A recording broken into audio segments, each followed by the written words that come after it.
jinxed me. That was fucking tremendous. That was my first Led Zeppelin album. That's the first one I ever had. That took me to a tremendous level.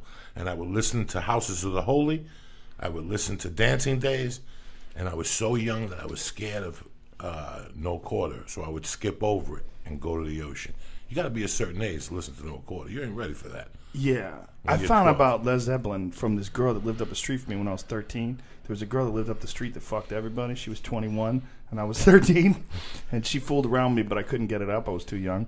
But she played Comfortably Numb. The first time I ever kissed a chick. I kissed a 21-year-old chick when I was 13. And she's grabbing my dick, but nothing was going on. I was panicking. But that song, Comfortably Numb, will always be associated in my mind with that girl. And Black Dog. That was the first time I ever heard Black Dog. Was this chick? She turned me on to Zeppelin. Turned me on to a lot of good music, man. That's amazing when they take and you go home and go, what the fuck was that I was listening to? Oh, I had no idea. Because the only music I had heard when I was 13 was probably, I knew Kiss. I knew about Kiss. I was a Kiss fan already. But I didn't know about that many bands. It was hard. You had to listen to the radio. You know, you didn't, you couldn't like, I didn't have friends that like turned me on to too much music. It was like, it was hard to find out about good stuff. So when I first found out about Zeppelin, I'm like, how the fuck did I not know about this? So I got in the car this morning at 8 in the morning, and Philadelphia Freedom was on by Elton John. And I started singing it. And my wife is looking at me like, when the fuck did you learn these lyrics? I go, dog, this is 6th grade on Fridays. Mr. Levito will let me go up in front of the class at 1 o'clock, and I would sing Philadelphia Freedom. I'd lip sync it. And My Eyes Adored You by Frankie Valli and shit. I used to take motherfuckers deep with fucking Elton John. People don't remember Elton John. Every once in a while I get caught up in Elton John. I can't even go in the house. Country Comfort? A Funeral for a Friend. Last week something was on. Daniel, my friend. And there's 2 gay guys live across the street from me. But they're the fucking weirdest gay guys because they don't go out. They don't do nothing. They sit in that fucking house all day. I want to kick that door down and go, you know, did anybody tell you you're fucking gay? Get out there. Dick is free. Sperm is free. You go to Santa Monica. You know what? Dick is free. Free. These 2 gay guys stay in the fucking... And they're not gay together. What? They're not together. They're roommates? They're roommates. And they never fucking go out. Every once in a while in the daytime, they take a cruise. They're in front of the house feeding cats. So the other day I got out of the car, I was listening to Elton John. And I was blasting. I was stoned. You know, and the weed and the music just connect as one. And I pulled up to the house, and they were, like, out there. And I opened up the window, and I go, nobody in this country remembers when Elton John used to sling dick like a motherfucker. And they just looked at me, looked at each other, we're in the house. Nobody in this country. And nobody gave a fuck he was gay. Like, you had an idea him and Bernie Taupin were gay, but he could be, but who gives a fuck, dog? Street fighting, man, whatever. All that shit was just brilliant, you know. Anybody, that song, it's a little bit sunny or funny, you know, that shit, everybody knows that fucking jam. You broke up to that, you gave a girl your first hickey, you fingered somebody to that, there's always something. Rocket Man, too. What's the one what's the movie about the young kid who was the writer? And they all got on the Tiny Dancer. What is it? And they all were singing it on the fucking bus, and you were feeling it. You're like, God damn, how good of a fucking song is that? When a band, and that's supposed to be who? That's supposed to be theoretically and almost famous. Wasn't that supposed to be Led Zeppelin or somebody big time that they were writing about when they were on the bus? I thought it was Morrison. Wasn't it supposed to be Morrison? Morrison? No. I'm not sure. I don't think it was The Doors. Although, speaking last Friday night, fucking The Doors live at the Hollywood Bowl was on. If you haven't seen that, smoke a number, get some fucking juju juice, whatever the fuck you Speaking of smoking a number, these e-cigars, I never even heard of an e-cigar before. These are fucking good. Yeah. It tastes like a cigar. It's amazing.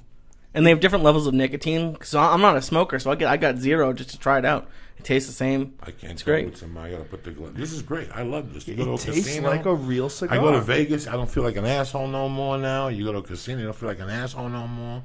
It's discreet. You know, whatever. At least it saves you. You know, you don't want to. You know why I hate getting cigars? Because I spend $30 on a cigar and I smoke half of it. You know what am I going to do? Put it in a baggie in my pocket like a Puerto Rican and walk around with it? They always taste like shit. Yeah, no, I can't.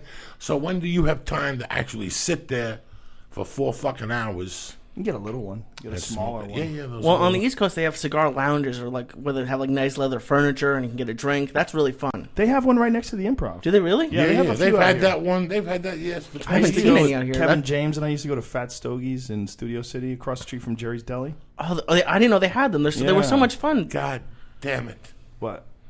God damn it! What had happened? something for you. I didn't print it up. My friend sent me a poster, a picture that's really a poster. He's going to give it to me in New York of the #1 pool hall in Cuba in 1951, like when it was booming. Dog, 200 motherfuckers in there, dressed impeccably.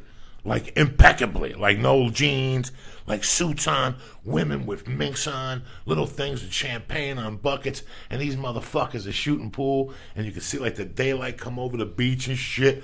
God damn, Cuba, 1951. Isn't it crazy how Cuba used to be like the playground? This was the place. This was the place. They all would go there. Kennedy would go there. The mob would go there. Everybody went to Cuba. You know, actors, ambassadors. It was just Everybody. that place to go. Well, how long of a plane ride would it be from Miami? Like 20 minutes? Like, how long could it possibly be? 40 minutes or something. It's not even Vegas. 90 miles, so it's from here to San Diego. Yeah, that's like not even half the trip to Vegas. They have to do a circle just to feel... Not, Just to make it worth it? you know, listen, man, I don't know if... Before 9/11, the trip to Vegas was 40 minutes. After 9/11, all of a sudden it became an hour 10, plus they doubled the price. So, there's all those fees, like 9/11 fees. There's times the plane in Vegas has been 50 minutes behind, and they still got me here on time. You know what I'm saying? Like from Vegas to Burbank. They know it's not that fucking... You really think they take a circuitous route? Really? They kill some Why time. would they do that? Because how guilty would you feel if you took somebody for a half hour from here to Vegas? It's not a guilty and thing. charged them $234 fucking dollars. The fuel costs so much money. They'd be crazy to do that. I don't know, dog. Yeah, they'd be crazy to do that. I think- Fuel is the #1 problem with air travel. The reason why they have to jack the rates up all the time is jet fuel keeps getting more and more expensive. Are you serious? As car fuel gets more expensive, jet fuel gets more expensive. Car fuel's not that bad right now. It's not that bad right now. But do $3.60 you remember when Bush was leaving office? Yes. Ron White started flying commercial, and that's when he got busted with weed because his fucking cunt ex-wife, I don't know her, maybe she's a nice lady, I'm just on Ron's side, but she ratted him out and said he was going to be at the airport with weed in his pocket. So the cops met him at the airport with his luggage and busted him. They did a sting for a little bit of weed? Yep, a sting for a little bit of weed. You can Google it. He went to fucking... I mean, I don't know if he got arrested, went to jail, but he definitely got popped at the airport. And it's because he was always flying private. Because he was doing the fucking blue-collar tour, just balling out of control. Did you know Bill Murray got arrested for weed? I read that today because I was reading something about him and his relationship with the guy who just died. He got arrested with, like, bales of weed. Bales? It was a lot. I'm going to have to look it up. I read an article today about, like, the relationship, and... He wasn't paying rent, and him and his brother had like 17, something crazy, like huge amount of weed. Let me look it up. You know, he took like a long time off of movies. And Bill Murray's got a brother who's a priest.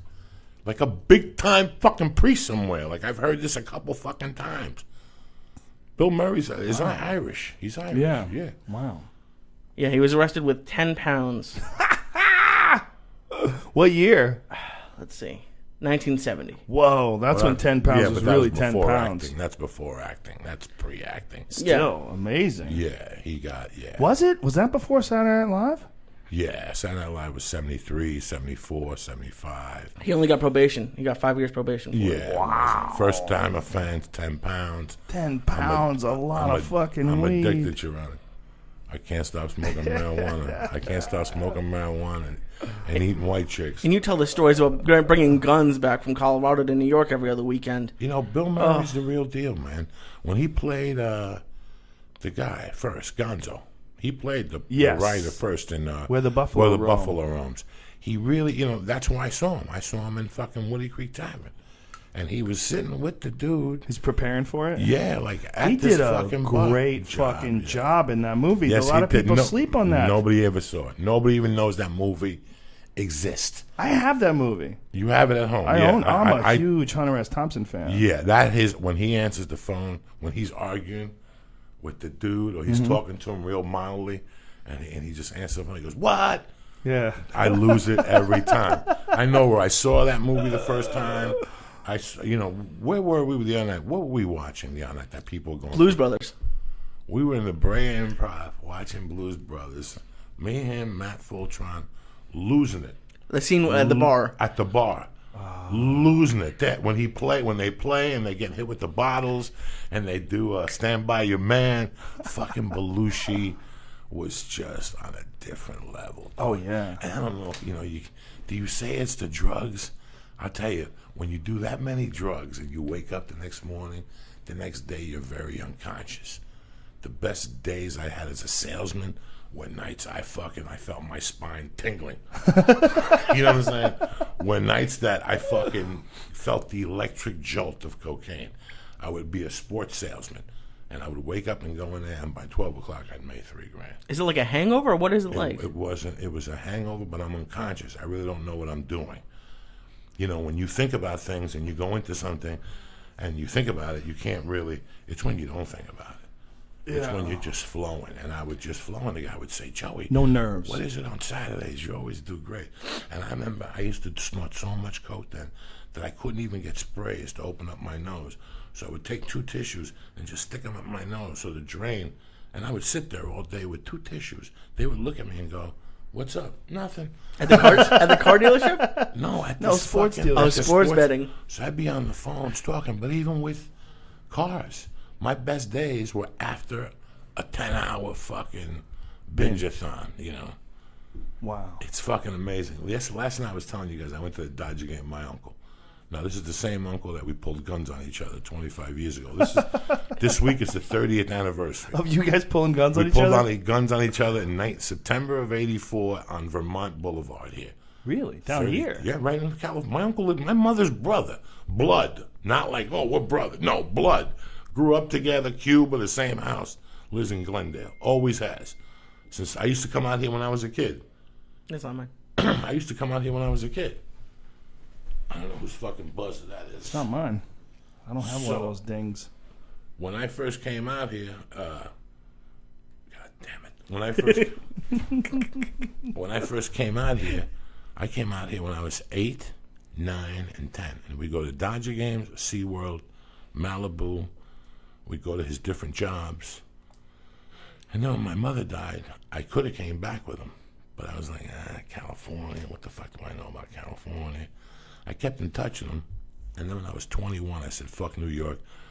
People were looking for me. I got to get out of town. So I came out here, and I tried to give this a go, and he wasn't going for it, Joe Rogan. He was like, you got a room upstairs, you got a week to get your shit together. If you don't get it together in a week, you got to go, dog. And I was like, I thought you were my mother's brother. But he threw me out, and I couldn't take it, so I tried to rob him. I couldn't go home with nothing, so I pulled guns. He pulled guns. The cops came. The cab came. Because I was robbing him as he pulled up, and he called the cops, and the cab came. So I swore to God, I go, next time I see him, I'm going to fucking shoot you, you motherfucker. I mean, this was terrible. This was horrendous. Didn't you call him from prison? Was it him? Oh, I used to call him from prison and tell him that one más dali, hueputa. I used to tell him, I'm going to fucking call you. And he would say, you'll say, I know who this is. I'm going to come after you. And I would hang up on him. I was pissed. I was pissed about it. And now you're going to Dodger games with him. Yeah, man. It's the We had him on the podcast. We had him on the podcast. He's deep. He's 76, dog. He walks 5 miles a day. Listen to me, gentlemen. He brought 2 papata seeds to the game. They're like little apples. They're dry apples. They have the highest level of antioxidants that known in any fucking fruit. Dry apples? It's not a dry apple. Do not quote me on this. It looks like an apple. He has to go to Huntington Beach to buy them. He brought walnuts, organic walnuts, and something else. For the last 50 years, he doesn't eat like a Cuban person. He eats like a fucking Gentile from Studio City. But he goes nuts, like organic milk, because whole milk makes you swell up, you inflame. I mean, he didn't stop. Every time I see him, it's a fucking ear beating. He brings his own eggs to a diner and makes them cook them. Yeah, he don't like regular eggs like you. He don't believe in eggs from the store. They are very different. He's got to fucking get his own eggs, or they got to eat organic grass. I should have brought you over some eggs. Oh, I could just imagine how delicious are real fucking eggs. I get almost a dozen eggs a day. And how a great day? are they? Yeah, How I got great are 24 chickens. And how great are the Oh, eggs? they're tremendous. They look different. The yolk is like a dark orange, and they taste different. They taste better. I mean, I get them fresh. Fresh, yeah. Like I'm eating eggs that just came out of the chicken that day. How long? I never understood how chickens do they have to have sex? Because No. it's not. Is it like sex, or do they just keep laying eggs? No, they lay eggs every day. If the hen fucks them, the eggs are live. Then the eggs become a chick. But if the rooster doesn't fuck them, then they just lay eggs. I don't have any roosters, so the hens they lay eggs. They're just duds. They lay them every day. Oh, those are duds? Yeah, they're duds. Oh, wow. They could never become a person. Never could become a chicken. I didn't know that either until I got chickens. Yeah, I never, because I knew they did it every day, but I was like, Well, they that's can't. why it's crazy that vegans won't eat chicken eggs. Like, they cannot become a chicken. It's impossible. And look, if you go by my house, my chickens are like my friends. Like, they come and hang out. Like, Jessica loves them. Their chickens are, the kids love them. They're little animals, man. Like, look, they're hanging around the yard. You Those pet are them? chickens. Oh, you can pick them up. Yeah. You pick them up and everything? Oh, my God, they're beautiful. Yeah, I got 24 of them. And you have a little place for them and everything? Oh, yeah, they have a big house. They have a chicken house. I had it built. They go wandering around my yard. And then at night they go back in there? They go back in on their own. Now, no drama from the animals? There's been, no, not for my dogs, no, but there's been coyote drama and hawk drama. The hawks see them, and the hawks are trying to get in on them. But the area where they're at, there's a lot of trees, and they go under the trees, and so the hawks have to have an area to swoop in, grab them, and then swoop back out. And they're a little too big for that. So now, but when they were little, there was one of them turned up missing. I'm pretty sure a hawk got one of them, one of the smaller ones. It was a long-ass time ago. But the coyotes go around the fence, and they look in every now and I catch them looking in. I'm going to get a fucking pistol, an air pistol. Set them up. That's amazing. Put a little cat food out there. Pink, pink, pink. No, my uncle makes everybody hands down look bad. Like he His drove food? me. Yeah, it's amazing. No rice, no nothing. Just Like eats real healthy. He's been juicing for 50 years. He's like, these fucking jackalopes, they think they invented something. Me and Jack LaLanne had a talk 50 years ago, and he told me about juicing. Did he really have a talk with Jack LaLanne? Said he bumped in. Jack LaLanne was the guy that was doing that a long time ago. He would take like a fucking giant bowl of vegetables and juice them down. Juice him down. So my uncle said when he came out here in 50-something, he came out here to be somebody's maintenance man.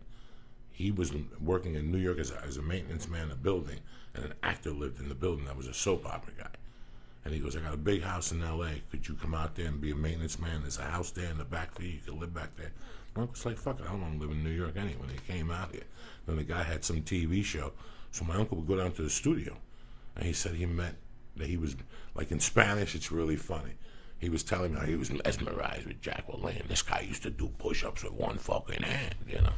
Like the Cubans, that's huge. He was a fucking savage. And he always said then that you always should eat a carrot blended or something. Yeah. So my uncle said, what? And the onions? I mean, I heard Jack LaLanne used to go fucking Garlic, yeah. garlic. It's a shame. And he was the original juicer. So he's been juicing. He juices. He only has a certain, he hasn't eaten sugar in 50 years. The word is that Jack LaLanne would fuck everything that moves. Female or male? Male. Oh. No, female. No, Well, female. you know, when I was a kid, I remember waking up, and that motherfucker had an exercise show at 9 yeah. a.m. Oh, yeah. with the suit. Oh, yeah. He had the suit, so you never know. I don't know. Jumpsuit? The Yeah. little fucking jumpsuits. No, he would,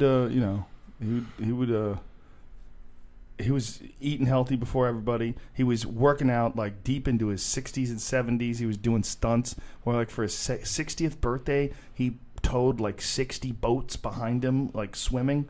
He did a bunch of really crazy shit like that. Like he was in incredible fitness, incredible shape. But yeah, fucked everything. You couldn't go near him, even when he was older. Which makes sense. I mean, why would he be so motivated to have such a great body, like deep into his 50s and 60s? Dog, if you work out that much, you know you're fucking horny as fuck. Yeah, your testosterone's flying. When you throw metal around and shit, yeah. and push-ups and pull-ups, you Jumping got jacks. dick for 3 or 4 people. You really do.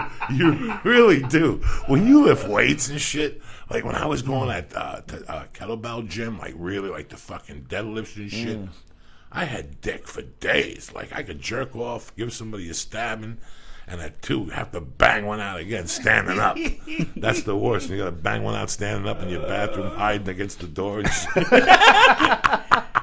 Yeah, there's something pathetic about jerking off standing up. I haven't done that in a long time. Oh, that's a disgusting way when you have to bang one out in the shower and then you lay. I like hotels because you lay down on your back and it just comes on you like a fountain. You don't give a fuck. It's your own cum. My married friend, since he has to do it into the toilet, like he does it on his iPhone in his bathroom because of his girlfriend. Oh my yeah, God. he should be shot and hung. Oh, God, that's sad. I would never just shoot it into a toilet. You gotta play with it. Well, see, the thing is, too, about, like, when you're away, like, if you go away, like, if you do, like, a comedy or something like that, where you go on the road, you come back home and, you miss your girlfriend. You miss your wife. You're looking forward to seeing her again. But when you're with someone all the time and you can't even jerk off because, like, you're at work all day, you can't jerk off at work, you get home, she's home, you're there together every night, day in, day out, the monotony and the grind, and then you're jerking off into a toilet. There's just something just defeating about it. It takes all the zest out of life. You're just hiding in the bathroom. Why are you in there for so long? What are you doing in there? I don't like that. I like working. I like working I have to get places. a Q-tip. Why is the door locked? What are you doing? You've been in there for 5 minutes. What are you doing? You're in there just concentrating. Jerking off, downward jerking. Because you don't want to miss the toilet. You don't want to shoot all over the top. You don't want to upper deck your load. I don't think that's accurate about that. I've jerked off everywhere. I have found a way. Like there's times you're sitting there, you're like, you know what? I got 10 minutes. Right? You never whacked off when you were in the trailer for Fear Factor. Oh, I whacked off. Fuck yeah. You never whacked off when you were editing? In an office? No. Why not? You're by yourself. You ever whack off driving? Fuck yeah. I've not fully, but I've like gotten horned up. But I've never. I can't imagine coming on like in the I car. fucking whacked Have you off. really? Yeah, fuck yeah. You look for an old McDonald's bag. You wipe that fucking sperm on it. I get nervous when I sneeze when I'm driving. Throw How in do the you, back seat. how That do you thing not get in an turns green accident? in 3 fucking days. I only whacked off once while driving, and I remember after I jerked off while I was driving, I was like, great, now I jerk off in the car too. I was thinking I was going to do this all the time, and for whatever reason, I only did it once. One fucking time. I think I did it one time, and it was when I was driving disgusting. limos. I just lifted up my shirt, shot one all over my stomach, put the shirt down, patted it down, Like a went about my soldier, merry way. You see what I'm saying? Who Coming gives a back from fuck? New Hampshire. I was talking to somebody today who had to get fertility testing, and I'm surprised more people don't miss like the cup, like just get into it and forget about the cup. It was really weird. He was telling me they had like an Apple TV full of porn, like and mostly a lot of transvestite stuff. And he said a lot of transvestite stuff. A lot of transvestite stuff. How would he know how much transvestite stuff they had? He looked He'd be through. Let's see what we got here. Yeah. Well, this one's not doing it for me. He said there wasn't a lot of girl on girl. That's what he was surprised about. He said it was mostly regular, like big boobs or gay and transvestite. Big boobs or gay and transvestite. Wow. I wonder what their business. Where was this? What part In LA, I don't know where he went. But it was. I almost got tricked tonight by a transgender person. I was in Subway before because I know this edible is going to kill me. This man, I guess, came in, but I couldn't tell from behind. Had the best ass I've probably ever seen on anything. But then I heard Jeans and a t-shirt, white t-shirt. jeans and a jacket. I didn't see the shirt. No, when I went to but get blonde gas. hair. Yeah, I saw her walking up and down. Yeah, She's a hooker. she has but I heard it in her voice. I was like, oh, that's not a girl. And then she turned around. I was like, oh, that's really not a girl. But I can't I got tricked. Like, have you ever been tricked? No, you got tricked if you sucked his dick. That's how you got tricked. You didn't get tricked. But you just saw her and said, let me get my shit together before she hypnotizes me. You know, if you ever want to see the really transvestites, you have to get up very early in the morning and go home late at night. And on Santa Monica and Vine, it's like fucking The Walking Dead of transvestites. Between maybe 4:30 and like 8 in the morning. Santa Monica and Vine. That's a creepy area. Santa Monica Vine, Santa Monica La Brea, Santa Monica Highland. Well, that whole area of Santa Monica is sort of deserted. It's very strange. Not at 4 in the fucking morning it is. Not like at 6 in the morning. Like I used to go down there to a 9 o'clock Weight Watchers meeting on Sunday, and I'd still see them out from the night before. They have Weight Watchers meetings? Yeah, you have to go to meetings. I didn't know that. Yeah, you have to go to meetings. So it's like an Alcoholics Anonymous thing. Yeah, almost. you have to go. They weigh you. And they talk about knowledge for an hour, how to avoid this, how to avoid that, how to, when you go on vacation, eat the toast with the baked potato, little shit like that, Eat toast with baked potato? No, I'm just saying, what the fuck. It's like 35 minutes. You go in, you pay your dues, and you get the fuck out of there. Huh. Some people weigh in, some people don't weigh in. Some people go down there just to not lose weight at all. They'll go there every fucking week just to get out of the house.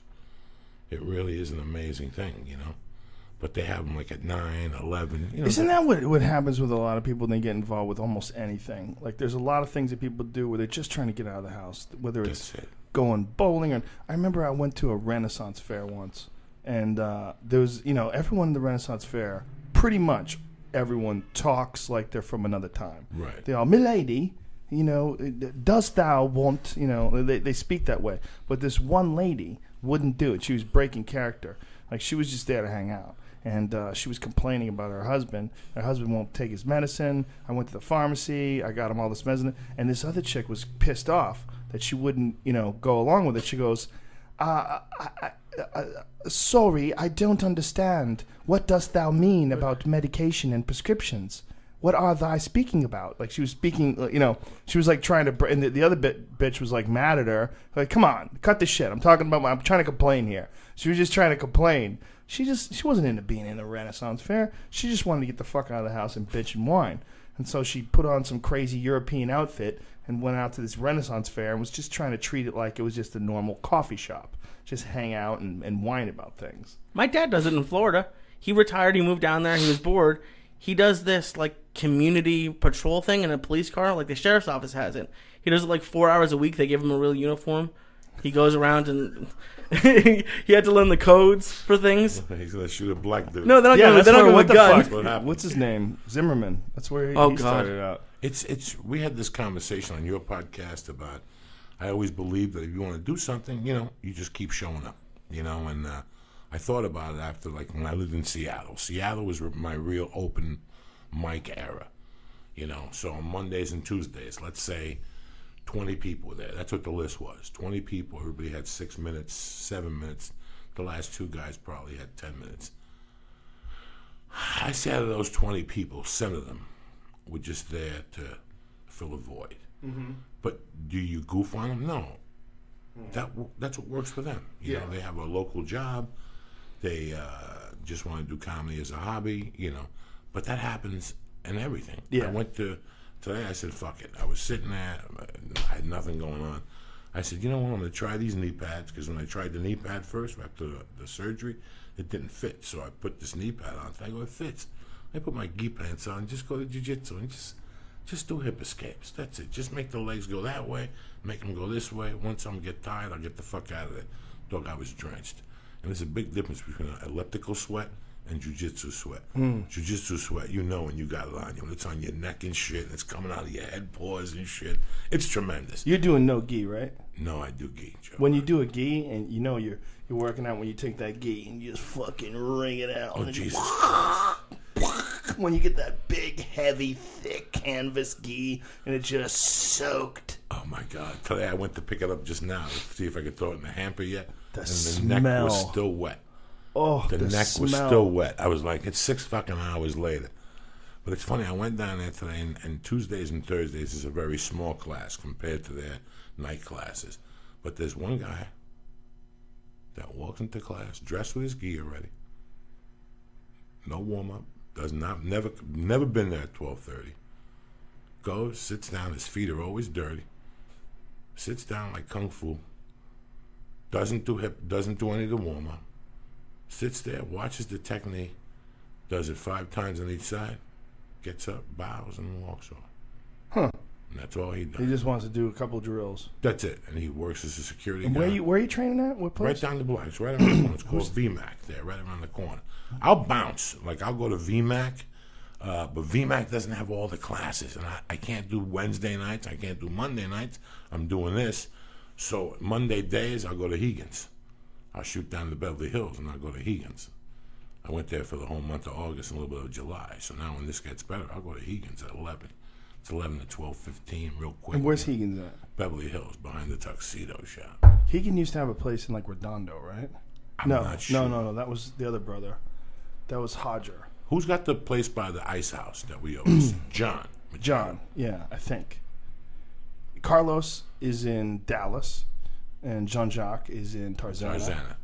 And Jean-Jacques is apparently opening up a place in Austin, too, with Todd White. Yes.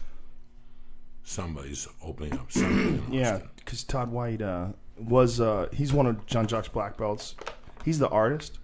He used to work for Nickelodeon, and now he does this amazing cocktail style, like 1930s and 50s, almost cartoonish, really cool stuff. And he's super popular. Like, you can't churn out art enough. Like, everybody wants to buy Todd White stuff. Right, yeah. I went to a friend's house, and she had a Todd White thing on the wall, like, years ago. I was like, this is crazy. This is my friend Todd's. Like, this is nuts. He's making bank right now, is he not? Like, just kill him. Like his average pick, because somebody was telling me the whole thing. It's ridiculous. Balling. Out of control. How art is. It's amazing. Well, that's that art thing is a weird world. Like, once you become like a guy that everybody wants to have a piece, I want an original Joe Diaz. And, it becomes like a thing that these art people, I was talking to a friend who explained it to me, and he was saying that they manufacture it. What they'll do is they'll get an artist, and then they take a bunch of people that they already have connections with, like really big people that buy $50,000 paintings, like nutty. And they buy them as Beverly investments or because they like art? They buy them as investments. They buy them because it's a hobby. It's a thing for them. It's like, those crazy wine people? There's people that are like that with art. They're crazy art people. They just buy art. And the gallery will contact them and say, listen, there's a guy who's coming up. He is phenomenal. And I want to gift you a piece because you're such a loyal customer, and I'm going to gift you a $25,000 painting. Because for a guy who's buying millions of dollars worth of art, because a lot of these guys actually do buy millions of dollars worth of art from a particular gallery. Gifting a guy a $25,000 piece is just an investment. But it's not really a $25,000 piece. It's a $25,000 piece because they say it's a $25,000 piece. So you gift 4 or 5 guys, these big high roller guys, these pieces. Now they're in the art community. Well, who's that? That's an original Joe Diaz. Yeah, the gallery gave it to me. It's a $25,000 piece. The guy's incredible. Wow. Yeah, he's having there's going to be a gallery show in October. So then they put on the gallery show in October. The prices have already been established. And then you see $35,000. Nobody flinches. And they just start buying them like hotcakes. Why? Because these big shots already have the $25,000 pieces. So they create this bizarre bubble, this bizarre market. And they do it by giving these like really big high rollers expensive pieces. It's really fascinating. It really is. Yeah. Yes. Smart. I mean, they just, look, you know what it is? It's like it's a hustle. They figure out how to get in with these people. They figure out how to make it, like, I was hearing about, there's certain handbags that really rich broads are really into, these certain bags. I don't remember the name of it. But you have to have a relationship with the people that sell the bags in order to even buy a bag. Like, you can't just go in off the street. You have to have already been a client. So, like, you have to buy a bag to get a bag. So it becomes exclusive. So because it's exclusive, they're selling these bags for like $50,000. And I'm like, how the fuck is someone paying $50,000 for a purse? It's a bag. It's not a Ferrari. You can't drive it. It's not, there's no crazy engineering involved in this. It's not like a watch that some guy made by hand and he's got fucking giant goggles on. It takes 6 years to make a watch. No. It's a fucking purse. But because they've engineered this exclusivity, they've arranged it. And they work that market of people with incredible wealth. Because especially where we are, we don't even realize it. You grew up in a place where it was like blue collar, and nobody was multi-millionaire. But there's places like Brentwood or Bel Air where you might have 100 people in a mile radius that have $100 million. Like, that's not uncommon. I mean, there's insane money in certain areas where you're looking at these homes. There's a $25 million home. That's a $30 million estate. This house is going for $50 million. I mean, there's a lot of that in this area. And all they have to do is tap into those folks because they have insane disposable income. And what's expensive to you or I, it's not expensive to them. It's nothing. $25,000 for a painting ain't shit for them. So they figure out a way to weasel into that world. And then it becomes about that world. Then it becomes about that exclusivity. You know, this is an original Joe Diaz. Look at that on the wall. Very nice. Where'd you get it? Well, you know, the gallery. You know, they've got a show coming up. I love this use of color. And they're just trying to find ways to spend their fucking money. I mean, they might have a house in Costa Rica. They got a fucking house in Canada. You know what I mean? Like, there's a lot of those people in L.A. that are just stupid rich. I heard that there's like a social network now that you have to pay like $10,000 to get into. Have you heard about that? No. What's it called? I'm trying to find it right now. Here we go. Social network that costs $9,000 to join. Fucking idiots. Let me see if I can find it. Facebook is free, stupid. Okay. What are you going to get out of this social network? Are they going to blow you? It's called Metropolitan. Metropolitan. It's $6,000 to join, and then an additional $3,000 that renews annually to continue access. Oh my God! Is you have anybody joining? You have to be 21. Let's see if it says. They're not sharing how many members. Of course they're not. There's 2 people in it. Oh my God! You have to be a real asshole. I can't imagine. What if a pen breaks in a $50,000 bag? What if a nail polish thing spills? What if your dog pisses on it? Oh my God! Dogs It's piss on amazing. bags. I went to the park. I go to the park every fucking day, but the other day I went to the park and I heard women talking. And they were talking about daycare prices in the area that they went shopping. And they go, but what about that one in Van Nuys? And she goes, oh my God. I looked at the webpage and it was just, I thought I was dizzy. I was on the swing and they were on, you know, my baby was on the swing and I was on there so I could hear them talking on the swing. And they were talking about how you have to get on a list to get your kid into this fucking daycare. Like, you have to know somebody, and then they have to get you on the list. And it's exclusive in Van Nuys. And I'm going, like, how did they make it exclusive? Like, what do the kids do that's different? Is there a security guard? Do they fucking, give them a chef? Right. I mean, are they gluten-free meals? I mean, you know, I think I want my kid to get a little fucking dirty. I mean, but they were talking, I heard them talking about, like, percentages. Like, let's say every other daycare around is $200 a week. This place went like $1,200 a week. $1,200 a Like week? something just fucking ridiculous. Something just ridiculous in Van Nuys, you know? And it's the same thing, how they just make it exclusive. It's exclusive. You have to get on a fucking list. A list for what? So my kid could play with fucking blocks? Maybe it's just they just have a great setup. I mean, maybe it's just How like great they of have a setup could it be, Joe? $1,200 a week sounds insane. I mean, that it's doesn't make something any like sense. with comparison to what a regular daycare is. This is how much more it was. Wow. And they had like you have to get on. It's 6 months, and if your child's not potty trained, and I went home and I'm thinking about it. I asked my wife, and she goes, "Oh yeah, they got them all over like that. The one by the house by Marie ETC. Yeah. That's a Christian church that have the waiting list of Jewish people." What? From Orange County to put their kids in that daycare because the daycare is just that good. What about pet hotels where they give them like TVs and beds? Have you heard about that? Yeah, They put like Animal Planet on all day. Animal Planet all day. You know, it's you know, and listen, man, it's whatever the fuck you pay for, whatever Yeah. you believe, man. You know, it's just fucking amazing. It's $25,000 for a picture or whatever the fucking artist, and you sit there. And I've been to those things. My buddy in New York is like a great framer. His shop is in the Lower East Side, and whenever I go back east, he gives me a hug and he kisses me on both cheeks. I mean, it's not his fault. You know what I'm saying? That's what he does for a living. I've known him since we were 15 in summer school. So I play his game. I go over there. When I was broke in '84, I fucking made deliveries for him, frames and pictures and shit. And, you know, every night they go to these things. I've been with them.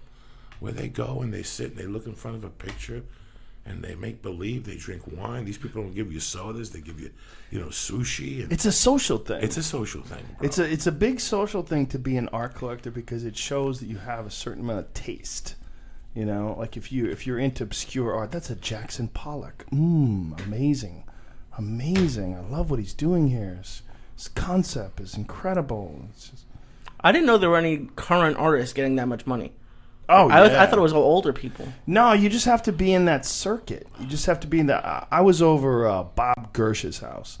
Bob Gersh is the fucking guy who owns Gersh. He's the guy that I had to get on the phone with. They were trying to get me to apologize with Mencia, him in the wig. And I'm out over his house in Aspirin. It's a long fucking time ago. And he's got this thing on his wall. And it's like a bunch of pieces of paper. Like, it looks like tissue paper glued onto other paper and like a lot of paint.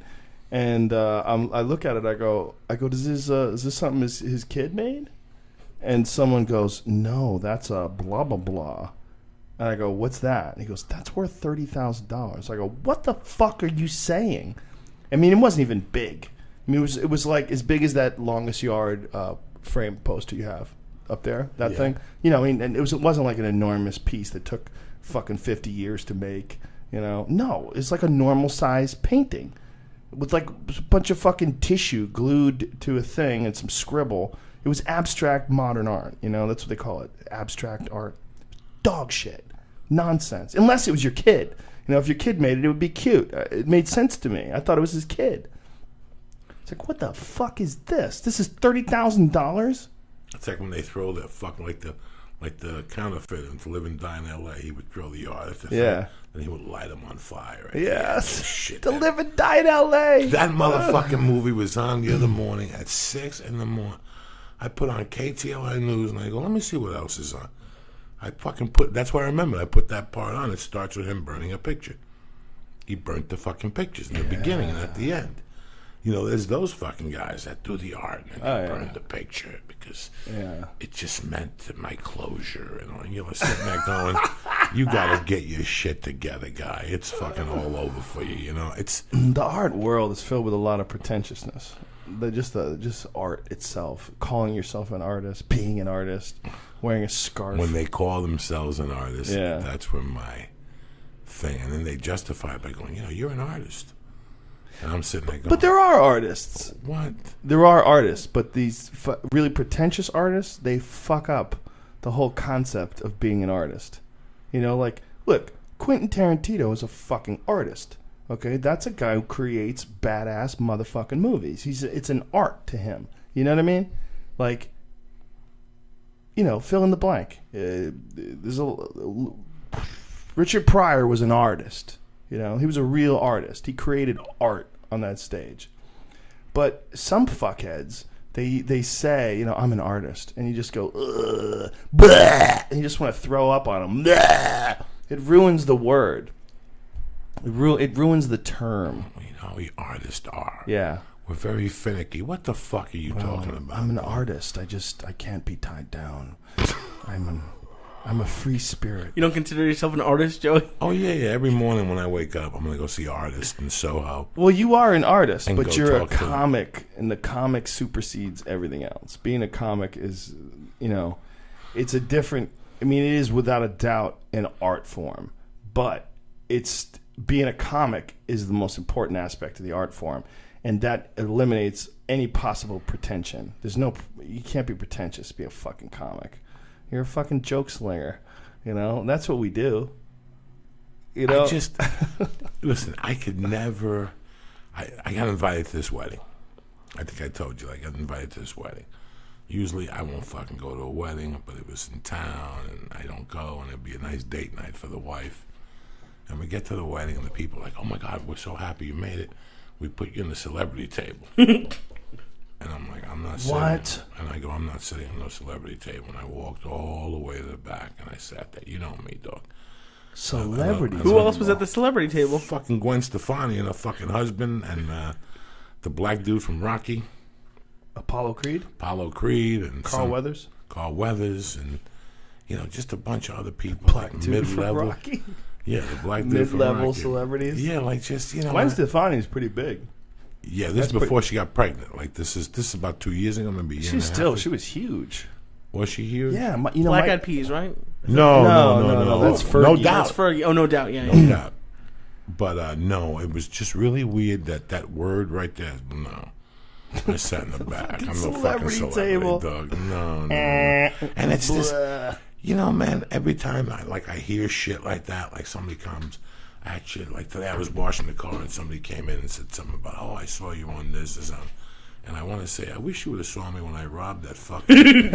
I really do, Joe Rogan. I go, I wish you would have saw me when I robbed the fucking the change thing for blind kids from a Carvel one day because I was short $4 for a fucking 20 sack of weed. You know what I'm saying? Like I went into a Carvel because I knew they always had like fives and shit.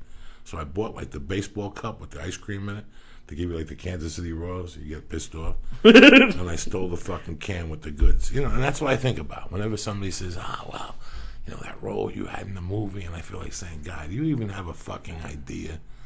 Like, what do you get? You know, but why is it bad that they like you for a role in a movie? Like, what is it that you want to, like, redefine yourself? No, it's nothing about redefining myself. It's just about, you know, we were talking about my uncle taking me to this game. I tried to rob him 25 years ago at gunpoint and whatever. We don't talk about that. Like, Ari wanted me to tell the story on the Storytellers thing. And I said, Ari, if you don't know my uncle, he don't talk about it. Like, I apologized to him on the podcast, and he wouldn't even, he don't go there, bro. He's never told me he loved me. I tell him all the time, I love you, Theo. All right, I'll see you tomorrow. My uncle does not fuck around. He told me right out yesterday. He goes, because I thought I couldn't go to the game. And when I went, he goes, you called my daughter and told her to take me to the game. That wasn't going to fucking work. He goes, the only person I wanted to go to the game with was you. Not even my son. I like going to the game with you because I take him once a year. He's 76. He's my mother's brother, you know. But yesterday on the way back, he goes, I wish your mother would grow up to see what you became. She goes, at the funeral, you were a lost kid. But when you came here, every time I looked at your eyes, I thought of Charles Manson. He goes, that's exactly what he said to me. Charles Manson? He goes, I thought about Charles Manson. He goes, you were a killer. He goes, you were either going to kill somebody. He was telling me, bro. That's what he, you know, he called me out. Nobody had ever called me out till I was 21 years old. You know what I'm saying? Right. After my mother died, he might be so sensitive. Don't say nothing to him. He might snap. Right. My uncle said, I don't give a fuck if your mother died. That was 5 years ago. Put it behind you. It's over. This ain't a free world, bitch. I ain't giving you a fucking dime. But when he said that to me last night, that, you know, it really hit home. He goes, you had to kill his eyes. You were going to kill somebody. You were going to kill me that fucking night. You would have killed me. He goes, you would have killed me for $500 fucking dollars that night. When we became friends, you were definitely a different guy in the late 90s when we first met. Yeah. But you reminded me of everybody that I knew from the pool hall. Like, I love being around you because you were like, what I hated most when I first came to L.A. was that when I was in New York and when I was in Boston, I was surrounded by East Coast people that were either comics or they were martial artists or they were pool players. It was like there was a grit to them. There was a fun. There was I could talk to them. You know, there was real conversations to be had. And then coming out here, everybody was like preparing for, like, we were downstairs and all those people with their scripts. They're preparing and they're sitting there and I'm seeing them going over their lines, going over their thing. I'm like, this is hell. This is hell.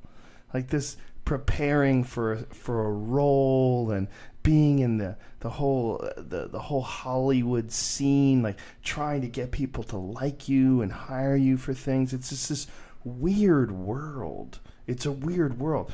And here was this guy hanging out at the Comedy Store that was a total hustler. I mean, you were a total hustler, you know? And we became friends like immediately. Like, we became friends, like, right away. I remember bringing you around the fucking news radio set, and they're like, who is this guy? There's this fucking menacing guy in a leather jacket that keeps eating all the shrimp. And, you know, for me, it was... Even the Comedy Store that we loved was very goofy. Oh, it was goofy as fuck time. back then. Lee saw it a couple of weeks ago. I've been taking Lee with me, and I go, Lee, you want to come down? You know, Lee's going to go home after the podcast. I'm going to come to the store.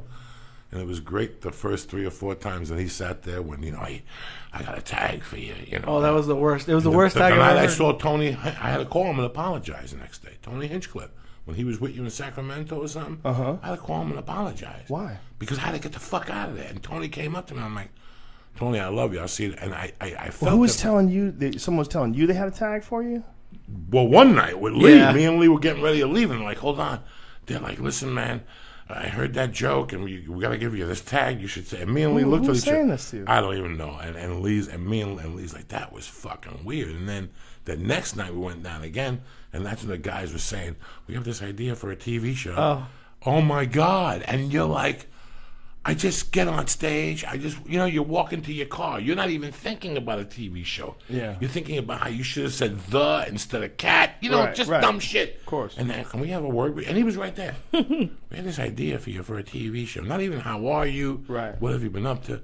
And he looked at me, and we were high as fuck, which really kills you when you're at the Comedy Store and somebody's trying to sell you something.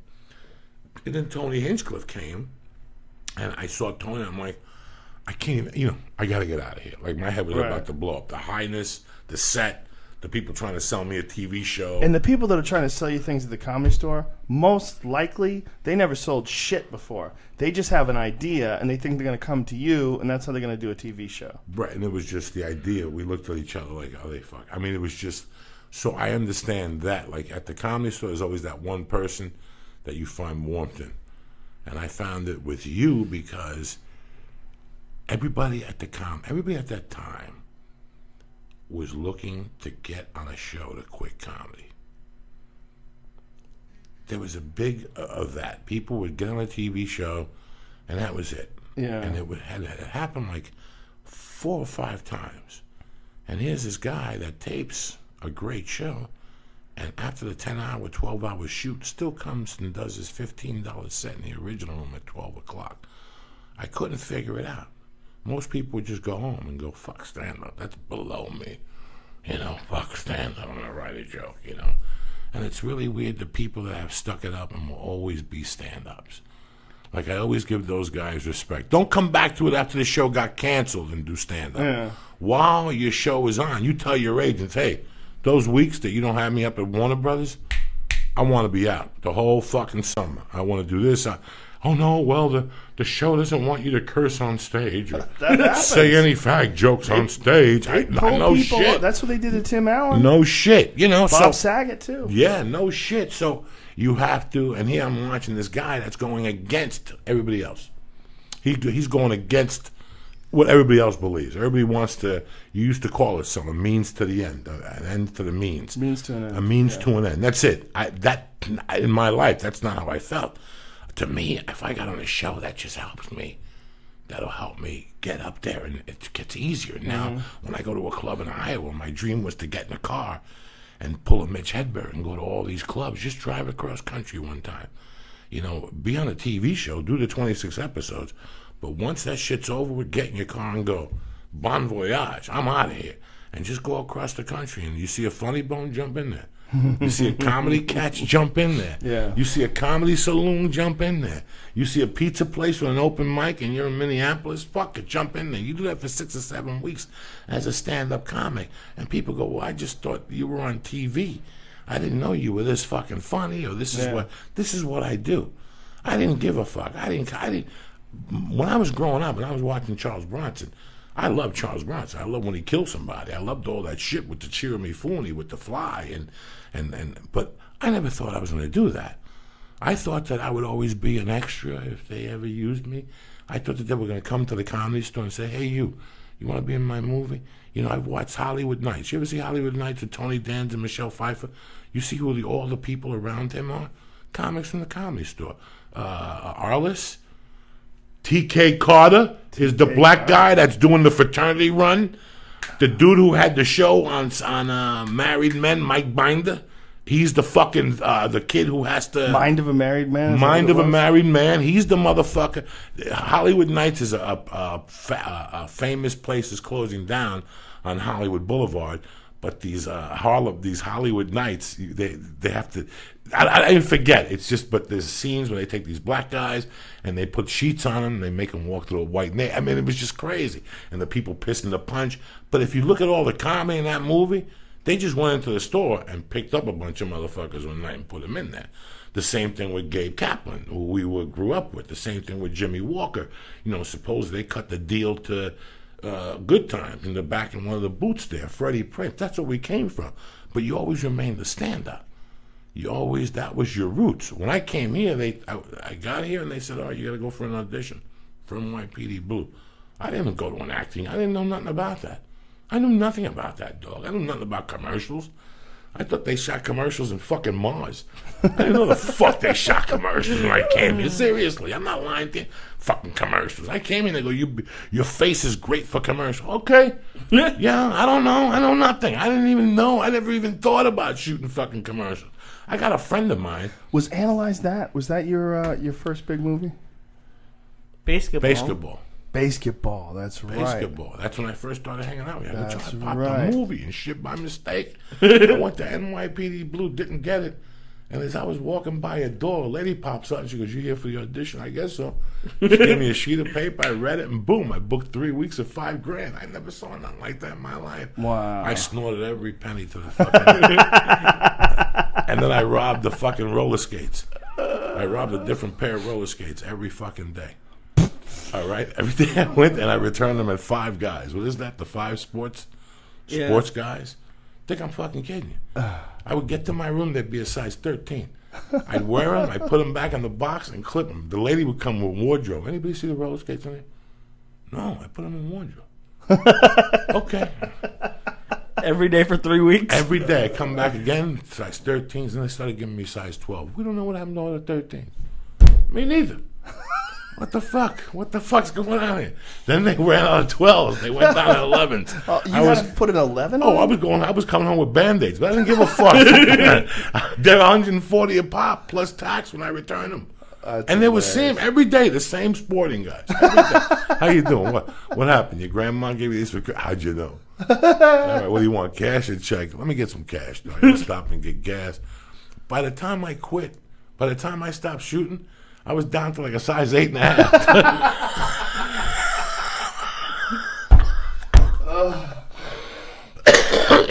The truck of roller skates was missing a chunk in it. I wish I was lying to you. I wish I was trying to just be funny and be cute. This is how crazy I was. You're absolutely right. I was a stone cold hustler, and I knew it. It was like... Well, you remind me a lot of my friend Johnny. Right, you always said that. Yeah, you remind me a lot of him. You were just you both didn't give a fuck. You just a lot of people pretend to not give a fuck. They're pretending, but then little things will come out, and you realize they're kind of putting on an act. But you would say something. You would just tell me stories about things you'd just done, or I would see you, come out of the bathroom at the Comedy Store with some fucking crazy broad, and it was funny, just funny times. It was just funny. It was just you were a real. For me, you were like a real connection to what I was missing, like back in the East Coast, because the Comedy Store at that time was all these like boat acts. It was like guys that would do like cruise ships, and they would sing. They would have like songs they would sing. It was a lot of bullshit. For every Damon Wayans that would come in, every real comic that would stop by, there was a lot of like really bad comedy for a few years there. From like 94 to like, I would say like 96, 97. Those were bad times at the fucking Comedy Store, man. But something happened. It's like they come in dips and cycles. Because I remember when I first came there, I was really disappointed. I first came out there to do a pilot. Me and Jim Brewer, we did this thing in '93. It was called Hardball, and Brewer played this mascot for this team. And we were hanging out together. We were shooting this pilot, and we wound up going to the store. And we were like, this place is dog shit. Like neither one of us, we weren't paid regulars there. We were just comics from New York. So we went and watched the show. We just hung out in the back. We're like, this is fucking terrible. Who was going up? Do you remember anybody? I don't want to say names, because some of them are still alive. It went really black for a while. One of them had a 3 in his name. Right. But it went really black for a while.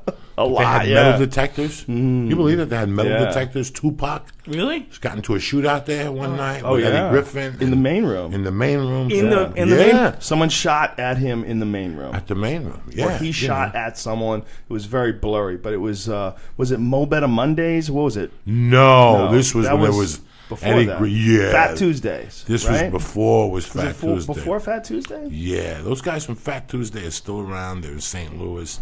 They're good dudes, man. Those are good dudes. Yeah, it was. I didn't know. I heard it just got. What year did Guy Torrey take it over? Maybe 97, 96. When I got there in 97, it was already established. And the guy saw me at the Laugh Factory and made me go up, and I ate a fucking bag of fucking debt. And at the end, I twisted around. I just went black and twisted around. It was great. As I went to walk off, Richard Pryor came and sat down. And I said, listen, whatever happens tonight don't matter. When I listened to your album, it was it. The first time I heard Niggas Crazy or whatever, was it something I said? That was it, guys. That was it for me. Like, I don't know nothing. Like, I heard that and I went immediately and bought it and went home. You said this to him? Yeah, I told him. I said to him from the stage. Wow. And I walked off. He was already fucked up. He was in a wheelchair, drooling. He had 3 people around him holding his head up. But just to see him in there, and I knew I was home. I knew I was home. That's how I knew. I was like, God damn. Did you ever see him when he did sets? No. Were you there for that? No, not at all. That was weird. He did a bunch of sets right before he died. I followed him almost every show. Almost every show he did, Mitzi threw me up after him. Because I had to figure out like strategies to get the audience to laugh because they were so depressed. Because they had seen the greatest of all time, and he was just gone. He was a shell of himself, and he could barely talk. Like they had cranked the mic up like, and he'd just be like, I always did love pussy. And pussy sometimes love me back. Like, there was no jokes. I mean, that was like a whole joke. That was a beginning, setup, punchline. He would drink. He wasn't supposed to be drinking. He was on medication. He didn't give a fuck. He'd just drink anyway. And he would go on stage, and then he would do his time, whatever it was, 20 minutes or so. And sometimes more, whatever he had the energy for. And then it would take them several minutes to carry him from the stage to the back of the room. And Marilyn's husband, Marilyn Martinez, Dave, and Chewy would help him. And they would, get one under each arm, and they would walk him through the room, and then they would put him in his wheelchair when they got to the end of the showroom, the original room. And I would go on stage, and he didn't bring you up. Jeff Scott would bring you up from the side. So Jeff Scott would bring me up from the side, and from the piano, and you go on stage while everyone's like clapping, and he's walking out, and I was nobody, some unknown fucking idiot who wasn't even that good at comedy yet. It was terrible, and I had to go on after Richard Pryor, but I had to develop lines to say to make fun of the fact you just saw the greatest comedian of all time, and now the unknown white guy. What a fucking letdown! And I used to have to I had a whole shtick that I would do about what this is a letdown like, blah, and I would like that's as if you just did that and then did this. Like I had a whole thing like making fun of myself for having to go on after Richard Pryor. How many times did you follow him before you decided you had to do that? Oh, I had to do it immediately. I did because I bombed the first. Well, I bombed several times going on after him, and it wasn't just that I sucked because I definitely wasn't very good, but it was also that the room was somber every time. I only really did really well like a couple of times. The other times was just survival. But I probably followed him. I think he did like 5 or 6 weeks of sets there. So I might have had to follow him 15, 20 times. I don't know. I don't know how many times it was because it was so long ago. It was late 90s. But there was a bunch of times when I used to go on right after him. I was a kid and my parents turned me on to Richard Pryor. They took me to live at the Sunset Strip when I was a kid, man. I don't know how old I was, but I couldn't have even been 13. It was like I was like 12 or something like that, whatever I was. And I remember sitting in that movie theater, dying laughing, holding onto my stomach, watching, looking around. And one time while the film was playing, I was looking around, and all these people were like falling forward in their chair. And I remember thinking to myself, all the funny movies that I'd ever seen, all like Blues Brothers and all that kind of shit, I'd never seen anybody laugh like this. I'd never been to a movie where someone laughed like this. And then I realized, like, stand-up comedy is incredible. I was like, this guy's just talking. He doesn't have special effects. He doesn't have any music playing while he's talking. He's just talking. And we are dying laughing. And that probably was what planted the seed of me doing stand-up. I didn't really think about doing stand-up for real until I was 21. Until I was 20, and then I waited until I got my 21st birthday because I couldn't go to a nightclub before I was 21. But being there all those years later, after I'd done stand-up for like probably like 6 or 7 years at the time, 6 years maybe. And then being in there with Richard fucking Pryor and having to go on after him over and over and over again. I'm like, this is so bizarre. It's like the weirdest sort of passing of a torch thing. Not even a passing, a rite of passage maybe or something. Like my own rite of passage. Like here I am in front of my comedy idol. Like if I had to choose like the one guy that was like the most influential to me, I mean, Richard Pryor's right up. They're probably not one guy. It's like him and Kinnison, like the most influential to me. So to see him when it was over like that taught me a lot of shit. Would you want to be up on stage if you were 75 and all? Not like that. There's no need for it. But I would only want to be on stage if I was entertaining. Like, Carlin was entertaining to the fucking day his heart stopped. How old was he when he passed? George, look it up. I want to say he was in his late 70s, but I might be... No, I think maybe 69 or something, right? I think he was older than that. Really? He died, he was 71. Wow. Just 71. You know, I think that if you're a stand-up, I mean, I'm not going to tell you, I'm not going to call you up when you're 76 and go, Joe, stop going to fucking I will improv. know. I think you're I'll not know. Fucking entertaining. But you're in that house. I mean, that's what keeps you alive. That's what, it would keep guys like us alive, man. Well, that's one of the reasons why I like to do a lot of different shit, too. I don't like having all my eggs in one basket. No, but you know what I'm saying. If you're, you know, today, let me tell you something. I did something today that I said I got to go. I just had to go. I just wanted to just touch the mat. Oh, jiu-jitsu. Yeah. Jiu-jitsu. Yeah. And it's the same way with me with stand-up. When I know I'm in a bad mood and things ain't going right, this reefer ain't working, this fucking Facebook ain't working, you know, it's fucking hot out, that means I gotta get on stage. That means I got something to talk about. That means that's my therapy. And then you do 3-4 nights and you're back to fucking normal, your pH is balanced and all that shit. The difference is you're really funny right now. And, you know, Richard Pryor was, in my opinion, one of the, if not the best ever, top 2.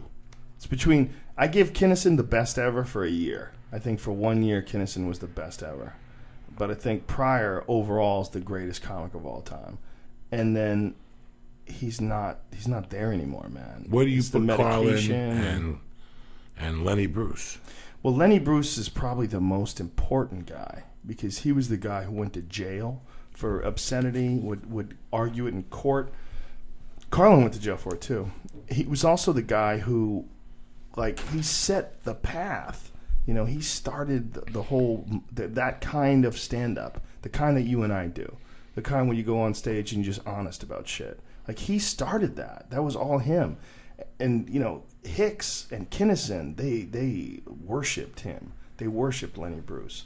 And the way I kind of found out about Lenny Bruce was actually Kinnison had Lenny Bruce's mom. Yeah. Like managing him or something like that, right? He did a benefit for her. Yeah, she was on one of his. Made like $100,000, and he was gassed. And when I lived in Seattle, they did the heirs of Lenny Bruce, and I guess his mother had donated a picture, and they did this. I still had that. That was one of my all-time favorite pictures.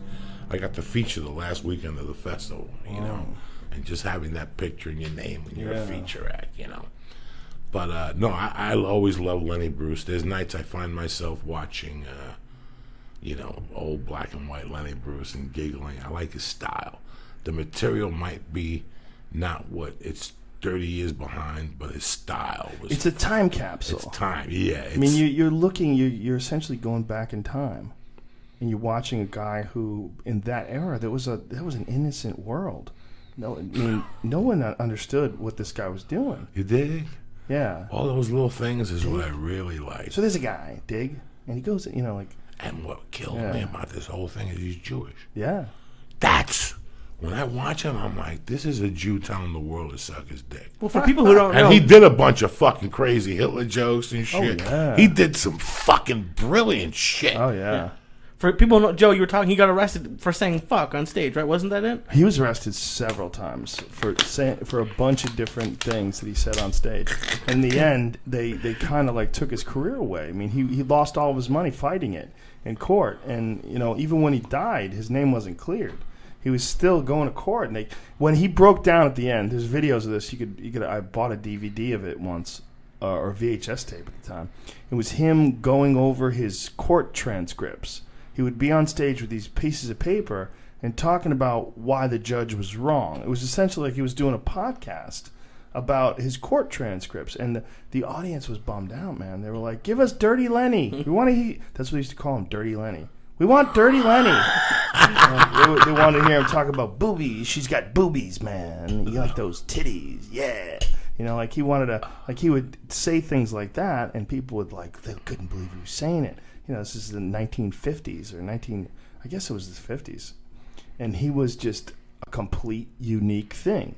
And it was influenced by a lot of the jazz musicians. It was influenced by heroin. It was influenced by jazz musicians. He was influenced by a lot of black guys. He was around a bunch of people that didn't give a fuck. And he took that not giving a fuck and brought it to comedy.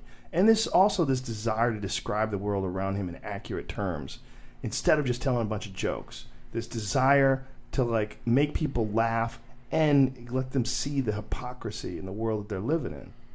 So it was him. It was Pryor, who was like the most honest about his life and his feelings and his shortcomings and the coke and the craziness and lighting himself on fire and all that shit. I mean, he was the most honest about that. And in my opinion, the funniest. He was just the best. He was just the smoothest.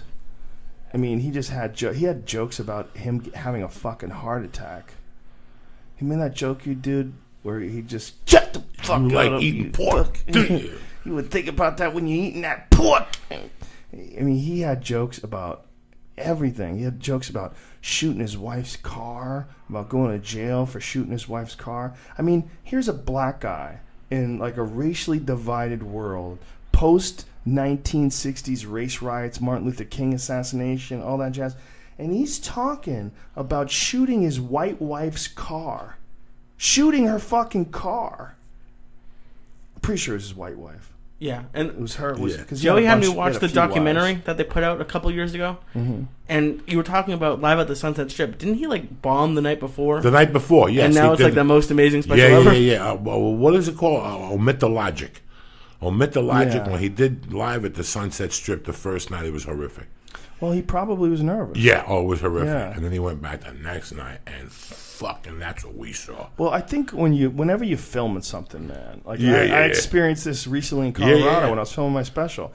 I did 2 shows. The first show was kind of tense, and this chick heckled me. It was just tense. It still went well, still got a lot of laughs, but it wasn't smooth. And then the second show was like any old show. Someone heckled you when they knew they were taping? Oh, this fucking cunt. Oh, no. In the middle of a joke about people getting upset about jokes, she yells out, "Prove it!"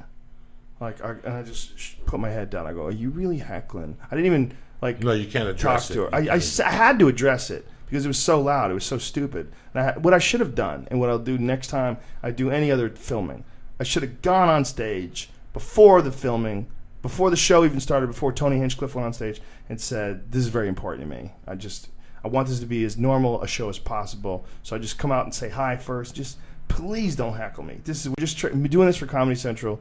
So enjoy yourself. If you think it's funny, please laugh. Thank you very much for coming." And that would have been smart. Instead, the director did it, and he did a goofy job. Instead of saying "don't talk during the show, don't heckle," he said, "try not to interact with Joe too much," which was like, what you're the just fuck giving does a that green even mean? fucking light. Yeah. Well, it was my friend couldn't direct it. You know, Anthony, who does all of them. Right. He had to do a UFC. He works for the UFC, and he's directed every one of my specials. And he couldn't do it, so we had to bring in this other guy. And it's just he had never done that before, where he went on stage. He said the right thing the second show, so there was a lot of fuck ups. The audience was too bright. We had to figure out to turn the lights down and make it like a regular comedy club. But when you're filming something, it's real hard to do, like, to nail it in like ready go. Like Hicks. If you watch Hicks' special from London, Revelations, when he comes out and there's the Jimi Hendrix music and the fire and the hat, he's very stiff. He's very stiff through the whole set. And me, personally, as a fan of his, haven't seen him, it's one of his more stiff performances. And it's because he's got one shot at this for an HBO special. One fucking shot, and you're in London in this giant 2,000-seat arena. And, you know, it's just, it doesn't feel like a guy loose up there. I've seen him loose up there. It's a different performance. And it's the same with, I think, pretty much anybody who does a show, like Cat Williams' new show, a perfect example. His show, I saw his HBO show, but before his HBO show, I saw all that material. Someone filmed it from the audience and put it on YouTube, and it was fucking hilarious. It was really funny. The HBO special was still funny, but it was very stiff, especially in the beginning. You could see that he was aware he was being filmed. He gave a fuck. You know, and a guy whose act is all about not giving a fuck. He gave a fuck because the ready, go. Shit, this is my one shot to do this right. It's like, that's a lot of weird, unusual pressure. It's not like a fight where guys are always used to being under intense pressure. No, all of a sudden this show has this extra weight to it because it's being filmed. And this is going to be it. Ready, you got one show, go. You know, these 5,000 people, dude, you ain't selling 5,000 people twice. So if you want to do it big, you got one fucking show. You know, you want to come out, the lion can only do one show. The lion's going to dance in the cage behind you, but for one show. The second show, the lion might break the cage. You might get so fucking mad, he might kill everybody in this crowd. So we got the lion, Cat, but we got one shot at this. So let's keep it together. Everybody, let's huddle. Well, isn't Bill Maher doing a live special? Yes. He's doing a live special right after he does a live Tough Crowd. Not Tough Crowd. What the fuck is this name? What's his show called? I don't know. Let me look. Real Time. Yeah. So he's doing Real Time, and then he goes right from Real Time. But it's kind, he's kind of doing it as a gimmick. But he's so confident though, and he does so many live performances on his show, and he knows his audience. You know what I mean? Like they know who he is and what he does. He's very calm. He could pull it off. Yeah, and he he's wouldn't good pull it around off. them. Yeah, he's good around them. He wouldn't pull it off. I mean, he wouldn't even attempt to pull it off unless he thought he could. Somebody else has done that too, though. Somebody else did a live one. Chris Rock did a live the one? first time or something.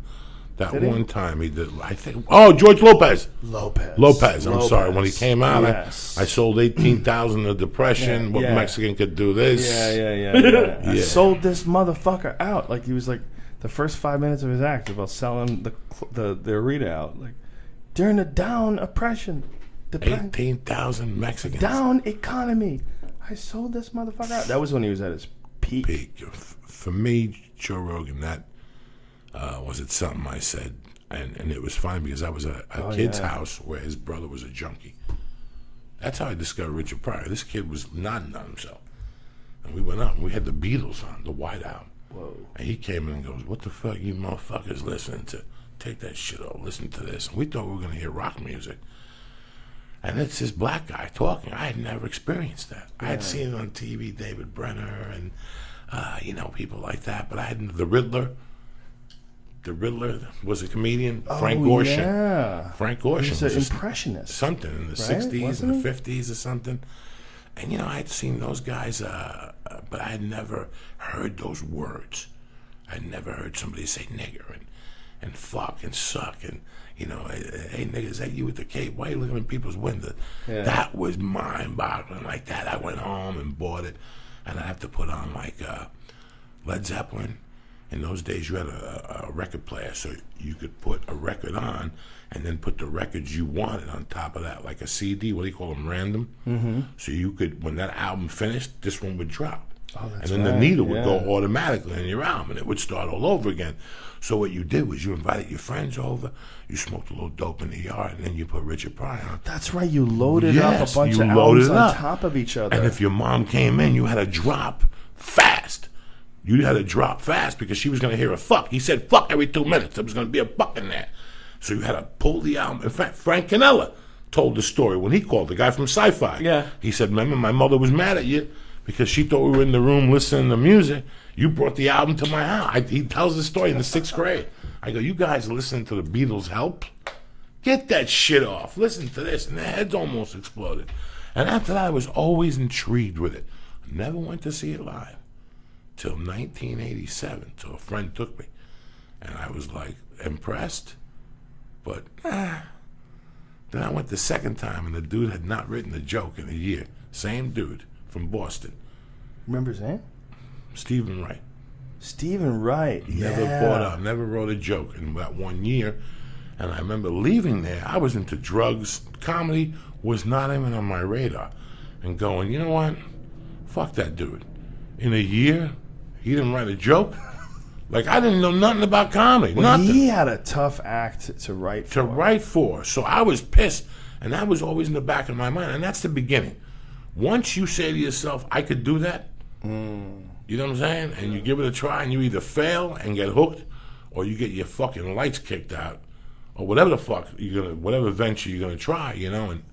And I never thought, never. And here's the weird thing, if you really think about it, yeah, I got up on stage when I got locked up, but right before I got locked up, I left Hollister, Lincoln Mercury in Boulder, Hollister, Chrysler, Plymouth, Jeep, because their pay plan sucked and they took away my demo. They didn't want to do demos no more.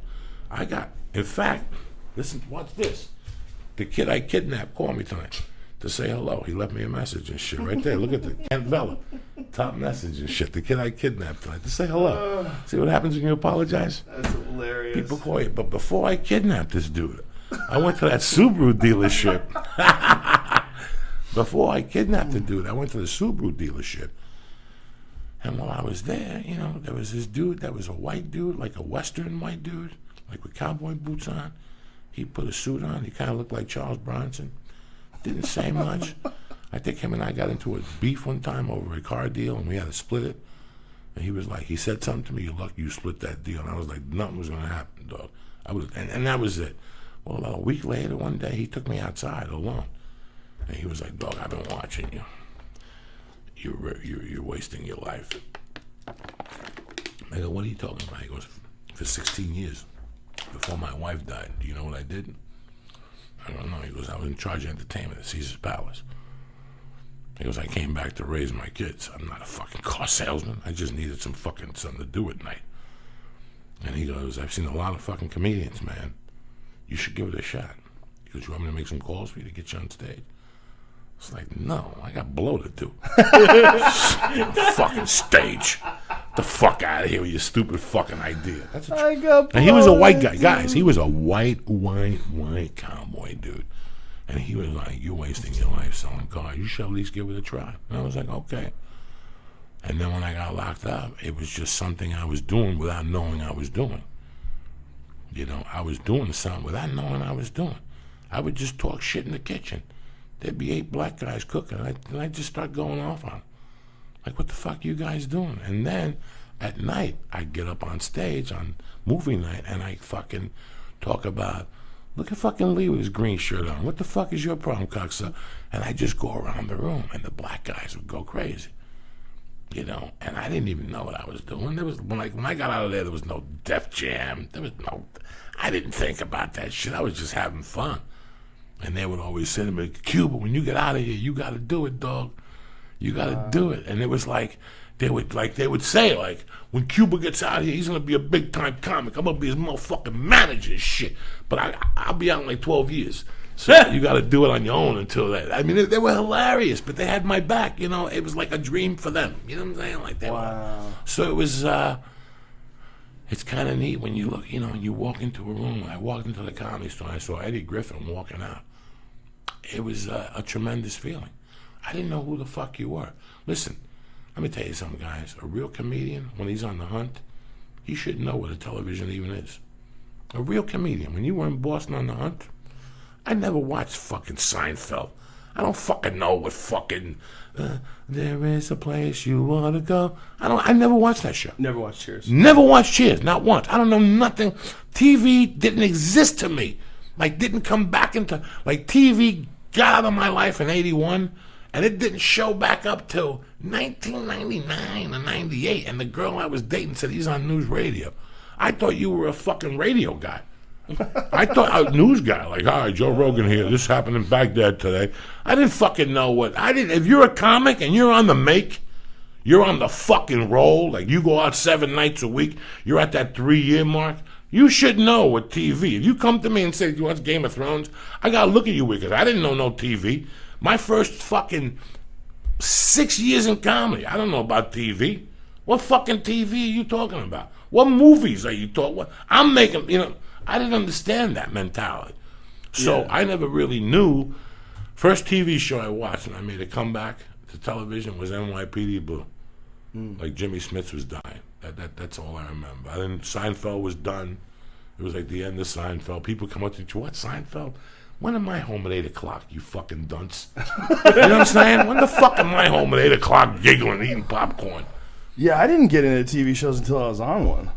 Never. I never watched about Cheers was the show when we were younger. Yeah. But when I was, you're absolutely right. When I was young and I was struggling in New York, I would go out every night. Who the fuck knows stand-up. TV? Nobody DVR.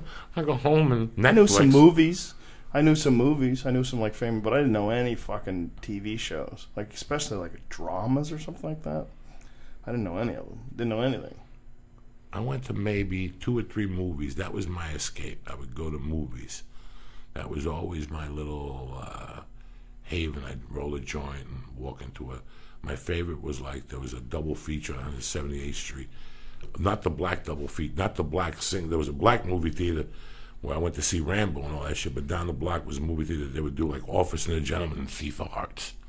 Thief of Hearts. Thief of Hearts with Stephen Bauer and the dude with the red hair, robbing people. They would do like The Jerk and The Man with Two Brains for $250. You know, and I would go in there and sit there and just dream. I don't know what I dream about. I dream about being one of those guys. I don't know. I would just go to the movies. Like I would never dream of going to see Officer and the Gentleman. But after I saw that motherfucker the first time, I was like, God damn, Richard Gere, don't fuck around. That was great. That was a great performance. Film, you know. But I never dreamed these things. But walking, like I always knew, like I knew from like the 6 months of comedy, when people would say to me, "Is Mitzi Shore seeing you?" Like I knew I was a Comedy Store guy. Like once I walked in there and I saw Don Barris, I went on there on a Monday night. I came in on a trailer. I got into town at 6. I went to Acapulco for dinner. Took a shower and went right to the Comedy Store my first night here. On a Monday night, I saw Wheels Parisi telling lies. I saw Eddie Griffith with the black dude from the Shogun of Harlem, Tupac. What's the actor who played the black karate guy? I was there. Timok. I was there when he was there. I was there that day. On a Monday night. Because I had already been there for a few years when you came along. Yeah. You came along in 98? Yeah, 98, 97. January of 97, I walked into the store. January 29, 1987. She made me a regular February 19, 1997. I came out here with Brewer, I think it was 93, to film the pilot, and then we came out in 94 to shoot the show, and that's when I moved here. It was only a couple months later, because it was like wintertime, or close to it, you know? And I came to the store immediately. So first thing I did. It was more important for me to be like being a paid regular, like when I became a paid regular, because when I first was on television, I was a non-paid regular. So I would do a TV show all day, and then I'd have to go on at the end of the show.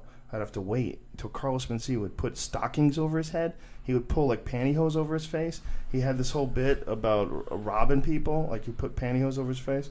And I remember, okay, he's pulling out the pantyhose, like I'm going up soon. And I would go up after the show was over, after everybody and their mother went and did comedy. And then I'd have to get up and do that. But when I became a paid regular, when she finally made me a paid regular, that was more important to me than anything. Anything, me too. It was like TV show wasn't shit. How did you hear about it? Because now with podcasts, the store is basically a celebrity. It was always a celebrity. Before the internet, how did you hear about it? Because it was Mecca. No, it was Mecca to a comic.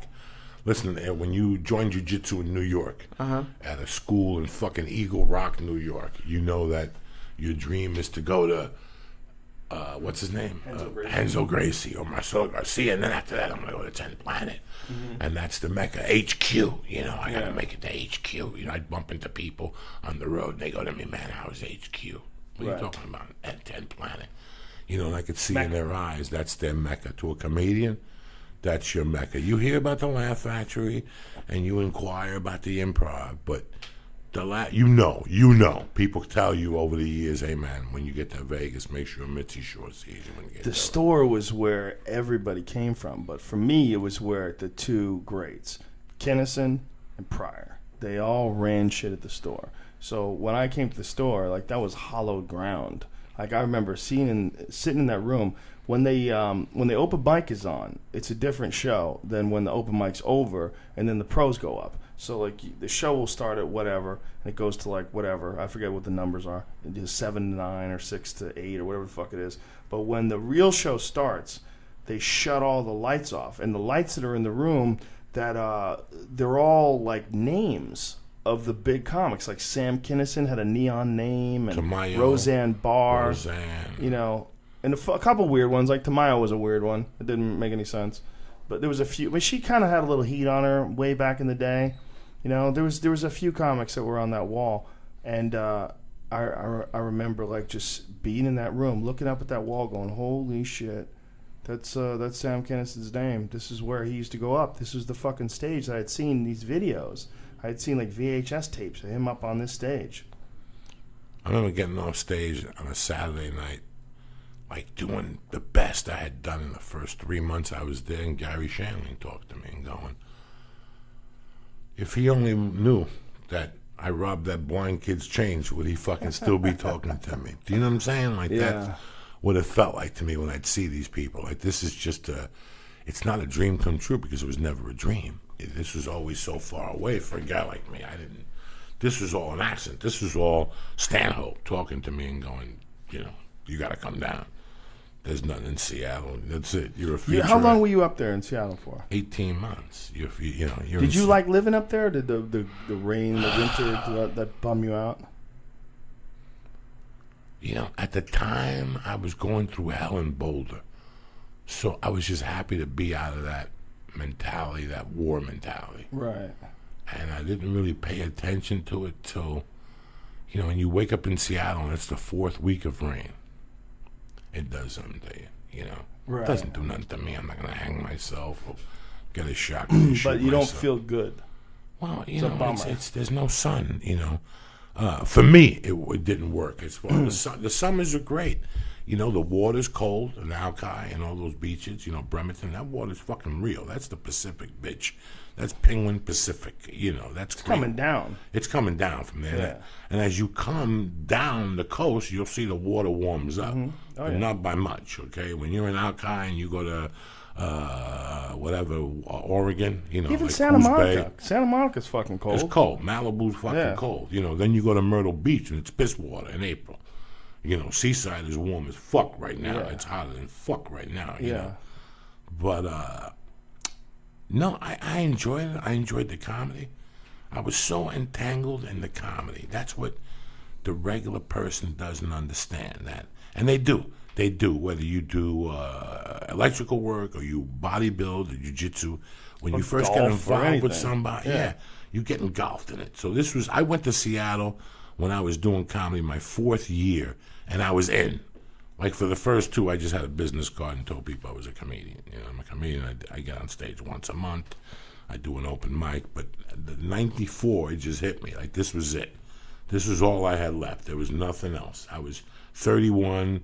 I had been in prison. There was a couple jobs I could do, and this was one of them. This fit my lifestyle. I could drink. I could snort blow. I get my dick sucked. I have no commitment to nobody, no responsibility. You could have a mailbox somewhere. You could have a pager number somewhere. At that time, I just wanted to be left alone. You know, I wanted to be Charles Bronson, but just do comedy.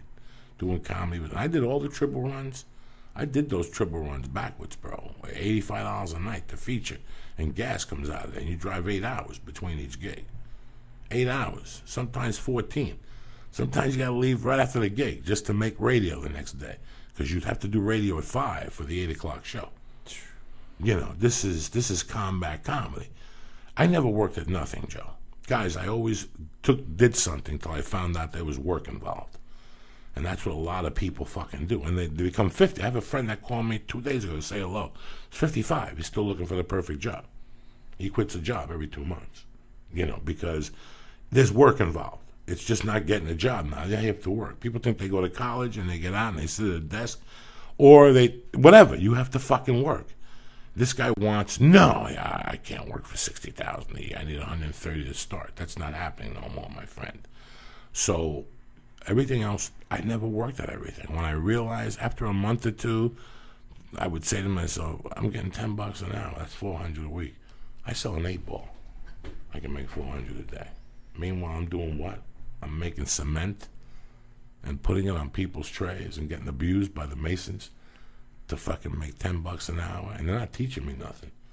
They're not teaching you shit. You know what I'm saying? So comedy, like the second year of comedy, I ask questions and I put it together in my head what needed to be done. I knew there was a lot of driving involved, a lot of reefer, I slept in my car the first fucking 2 or 3 years of comedy on the road. Isn't it also that you see other people doing it and you realize you can do it? Like that was the thing for me. That's the way with everything. Open micers, and I saw like people that were just chipping away at being a pro, and I'm like, there's nothing unique about him. He's just another guy. Like he's not like some incredibly talented guy that I couldn't imagine ever being. Like I think I could be like that guy. It was like it was attainable enough. You know, Richard Jeni always said that. He said really bad comedians are good because they inspire people to try it. Because they go, the worst I could do is be better than that guy. No, you got a good point. And you just keep, and it takes years. It takes years to get your voice. Then you get your timing, and then you get into a place like the store, and you start all over again. Yeah. You get to the store, you start all over again. So wherever market you came from, when you were the hot dog, and that's what people can't handle. Yeah. That's where it goes wrong. When they come out here and they've been fucking killing it in Iowa, or wherever the fuck they're from, and they go in the comedy store and they're sandwiched in between Rogan and Nick DiPaolo, and it's post time, bitch. It's Wednesday at 10:45, and you got the 11 o'clock spot, and you're sandwiched, and you know, it's a fucking nightmare, and it's your skin, and it's your pride if you hang out or whatever. For a guy like me, I didn't give a fuck. I knew it was about percentages, and I knew that the more you got up there and you worked a little bit at it, the better you get. Did you ever do stand up in New York? Did you ever No. You're doing New York this weekend. This right? weekend. You're doing Gotham. That's a great club. Great club, but one of the best places. New York. I did New York in '94. What I did was I go to New York Comedy Club. I go to Stand Up New York. The dude that was sick didn't like me at comedy, whatever. Lucian didn't like me. And then there was these other little holes that I would go to. I would drive a limo, and in between driving limos, I would stop and get on stage. And I was terrible. And I knew I was terrible. But my options were I would go back and do coke and cry and look at stand-up comedy by Judy Carter and look at the comedy newspaper, that used to be Just for Laughs that came out of San Francisco. And I would read the articles. Like I still remember the best articles I read in there were about Hicks, and they had different comedy scenes all over the country. It was very interesting to read. And at the end, they had all the active comedy clubs, and it was pages. Arizona, Arkansas, whatever. What started with B, Canada, California. And you looked at all Igby's and all these clubs, and you had this dream that someday I might get good enough and I might be able to play at Igby's, And then, what's her name, did a contest at the Comedy Works. And Wendy did a contest, and the winner got $500 and a ticket to Los Angeles to perform for Mitzi Shore at the world famous comedy store. And there was this dude, Matt Woods and Matt Berry. Matt Berry sold shows. Matt Woods was his buddy. And he would work with comics on Tuesday night and take them to his apartment. And you wrote, and then you'd go do the open mic. I was always doing the sports betting thing. I couldn't get to his apartment.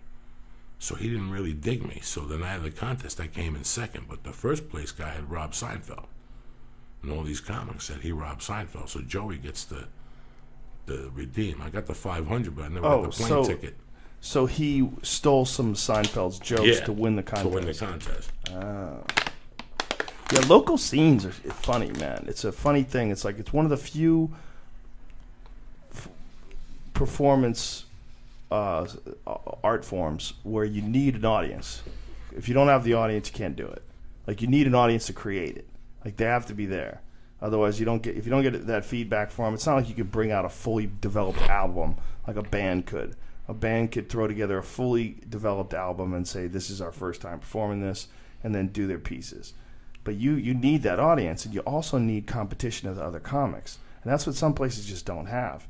And that feeling, like when a guy like Lucian would tell you suck, like you really need to work on your act, that's so good. It's so important. Like I hated hearing it back then. Like I forget, like he didn't pass me the first time I performed for him. Whatever year it was, probably 1990. He just did not pass me. He came over to me and said, "You're terrible." Like he just did not pass me. Like, and I thought about it, and I go, "Yeah, I know this." But I'll be back, bitch. Like that was, I had a mentality but like that. But he had a really he had a high standard. No, he had a high standard. Guys, I wasn't even in the realm of, but those guys are important. And I knew this going in. They but force you to a higher standard. Yeah, it's, listen, I loved it. I loved, it pushes you harder. What about Lewis at Catch Rising Star? Did you ever perform for him? Louis Ferranda? No. He had the same thing going on, man. Yeah, Mondays. You had to get a coin. Yeah. And you had to stand on line. No, I never went up there. I never did none of that shit where I was going to get abused. I didn't have the time. The stand-up, the one guy who liked me was the One Comedy Club, and he put me up because I brought my friends, and they'd spend money. Stand-up New York would give me spots because my friends would stand money. They'd spend, they'd get drinks. And I'd get 7 minutes here, 10 minutes here, and then I'd go to Ye Old Triple Inn, which is more my style. It was just a dump. And I would go there. The open mic started at 2. Wow. And then one night I went, and John Leguizamo was on stage, working his one-man show. And I knew I was on to something. When he would do his one-man show, would he do like the whole thing, like an hour, like at a show? I don't really know. Or like do it one in night chunks? I walked in and saw him do 20 minutes, and they said he'll be doing here for a while, and I had to pick somebody up in Kennedy Airport. Huh. But that let me know that was the system. That when you were working on stuff, you went to off Broadway. You know what I'm saying? Right. Like that taught me right there. So now I was getting bits and pieces.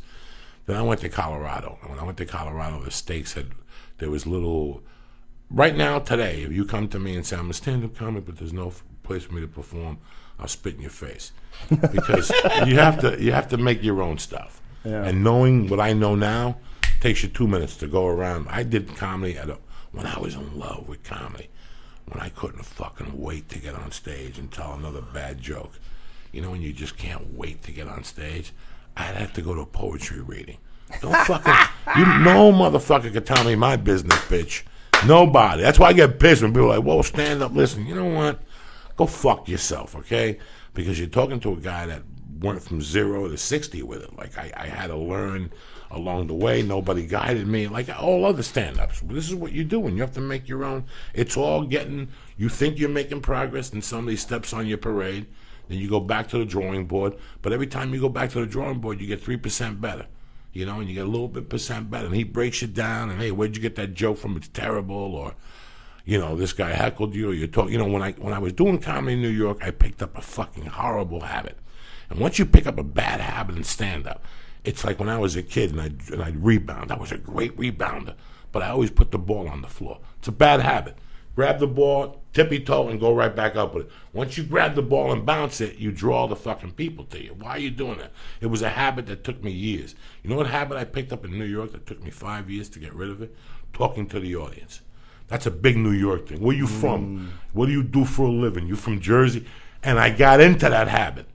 And that's a habit to eliminate writing. That's what that habit does in New York. It eliminates writing. And when you're doing the stand-ups in those rooms during the week, there's 8 people, So you pick up, and that's a habit that went with me all the way to fucking Seattle and down here to L.A. It came to the Comedy Store for a while, and I fucking had to beat it out of me. You pick up bad habits, You pick up a word that you won't stop saying, something, And it just really, it's been a great. For me, man, it saved my fucking life. So some people, a DJ saves their life. Like some people get saved by a DJ. For me, I got to tell you that the more I got into this, the less I got into criminal activities. I wish that this would overpower the cocaine early in my career, but that monkey was deep, Jack. Well, it's also a more positive thrill. You needed thrills. That's what you needed. I'm a thrill guy. Yeah. Listen, bro. Every comic is. I'm trying to write this book, and I wrote these chapters, and I was looking at them, and then I go, this is bullshit. This is bullshit. In 5 chapters, I haven't spoken one thing about being a fucking thief. Let's get this out of the way. Like I was a fucking thief, like a fucking klepto. But why'd you have to have it in the first 5 chapters? Is it about your life? Yeah. I was just thinking about how the basic of this, and I was this... It's just weird. I had a thief problem from a young age. Like I was stealing in the first grade. I was stealing teachers' editions and selling them to kids with the answers. The books with the answers, $2, $1, stupid fucking kids. Whatever, they want the answers. But even as you look at it as that, but it became a habit. You couldn't, bro. People would know. I would steal your fucking. I would rob your house. It just, and then once the cocaine came, it fueled it. And once my insides broke down and stuff, it fueled that habit for a long fucking time.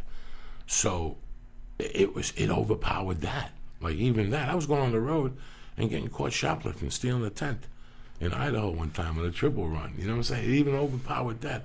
I would steal as a form of fucking like jinxing me. Like when things were going good, I would steal something. Why the fuck you steal that for? So you think you were doing it on purpose? You were sabotaging yourself? Oh yeah, towards the end, towards the last couple of years of stealing. Do you think it was just an impulse thing? Like you got a thrill out of stealing something? So you were just dog. Listen, we were talking the other day. You think I like shooting movies? Is that what you really think? I go to auditions to fuck motherfuckers up. What do you mean? When I go to an audition, it's to fuck a motherfucker up. I hate shooting a movie. I like booking the movie.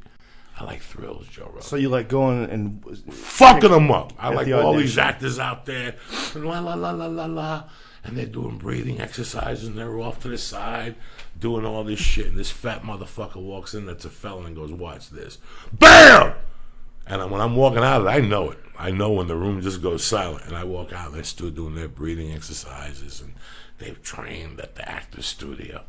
And I come home and I get the call. So you like the competition of it all? Too. I love all that shit. That shit. When they, I like, I remember in Colorado, I'd see these guys at the lift with fucking the helmet and the thick winter jacket and the pants and the boots and the $3,000 skis. And my brother-in-laws, my ex-brother-in-laws, those two Gentiles, they'd show up with jeans on and a fucking construction shirt and smoke everybody. And they go, you know what I'm saying? I like those guys, that they're not dressed like it. Right. And then I went to eat breakfast and the guy came in by himself and riding a bike with the cleats on and the helmet on. Why all the drama? You weren't even in a race. Why all the drama? You're not even in a fucking race and you got the helmet on. Let it go already. Right. Like I never wanted, like I don't know, it was just, I loved. Auditioning's a weird thrill. Auditions is a weird thrill for me. I love fucking people up, but that came from burglarizing. I loved it. I loved it when I met a drug dealer and I went to his house and they thought he was cool and he put a gun out and he'd say to me, yeah, this and this. I got 2 kilos in the house. And 2 days later, I just wake up in the middle of the night and go, I'm robbing that motherfucker. Watch my heat. And let's say it was this office, I'd plant across the street and for 3 days I'd figure out how to get into this fucking office. And if he had the coke in here with all his security and all his pit bulls and all his toughness, I figured out a way how to climb through that fucking window and come in and rob his coke and leave. I loved it. And I love him walking into the bar going, somebody fucking robbed me. And me and my buddies are there sitting there going, come on. What the fuck happened? Somebody came in, broke into my window, and we're just fucking howling inside. I loved all that shit. I loved my heart beating. I loved it, dog, for so long. Then I know I couldn't do it. I couldn't do it for a lifestyle. You can't do it for a fucking lifestyle, you Why did you figure that out? After you'd been in jail? Yeah, after you go to jail and you talk to all those people, you know that the odds are always against you. But the problem is when people go to jail and they team up with other people, they're like-minded, they become stronger criminals. They learn more things. Now you tell me how you got caught. Lee tells me how he got caught, and I tell you how you got caught. We figured out, oh my God, so next time we do traveler's checks, you follow me? Institutionalized. It's an institutionalized. So that's it. It makes you become a better fucking criminal when you go in there, Once I got out of there, I saw a lot of people that didn't belong there, but I knew people in there that should have been shot. They shouldn't even warehouse them. They should just be shot because there's no such thing as rehabilitation. These people can't get out to do another fucking crime again. But then there's the guy that went out to a party, drank a beer, got in the car and killed somebody on a red light. And he goes to jail for 6 years for involuntary manslaughter. It was just a fucking bad place at the wrong time. Do you follow me? Mm-hmm. There's 2 types of criminals here. He fucked up. Right. This other guy is a fucking animal, So it's just, but it definitely cured me. I think the comedy definitely, the more I get involved with it, and it wasn't even the success, because the first success I ever had in comedy was becoming a regular at the Comedy Store. You're absolutely right. To me, that was the end-all, be-all. That was the shit talk. Well, you just are a very impulsive guy, and that impulsiveness, a lot of it comes from troubled childhoods, comes from an absence of love, a void, whatever the cause of it is. You were an impulsive, sort of a troubled guy, and so I think that the thrill that you got, those wild thrills that you got from stealing or from robbing a drug dealer, you just figured out a way to replace them. But the impulsiveness is what leads to all the weird things that you wound up doing, the drug thing, like all the different things you wound up doing where you sabotage yourself. And a lot of it is just it's the inability to maintain normalcy, the inability to stay on a steady path. You're always constantly used to things failing on you, and so to alleviate the disappointment, you'll fail on yourself. You fail on myself. I would do that for years. Yeah. I would say, what the fuck? I did that too. Everybody does that. It's just something that I did a little less because of the fighting, because of the martial arts background, because you couldn't do that in fighting. The stakes were too high. It was too dangerous. You'd see too many people get kicked in the head. So when you would go in there, man, you had to go in there. The only way to really compete was you had to figure out how to just let it all go, and you got to turn into like an animal. You got to go wild. You can't have any once it starts, you can't act with fear. You have to be completely zen, and you got to be able to get wild. And so you couldn't sabotage yourself. Like, you couldn't not train. You couldn't get drunk before you would fight and be hungover when you showed up to weigh in. You couldn't do any of those things. Those were too scary. So that saved me in a lot of ways from being the type of impulsiveness that I had that led me to be a stand-up comedian would have manifested itself in drugs or crime or something like that. It would have. Definitely would have. Because I didn't fit in, and I always felt like a loser. So I would have done something disastrous. And I never had any success at anything in life, so I always assumed that I was never going to have any success. So if I ever started having any success, I'd immediately sabotage it. Immediately. I know I would. But martial arts, I couldn't do that.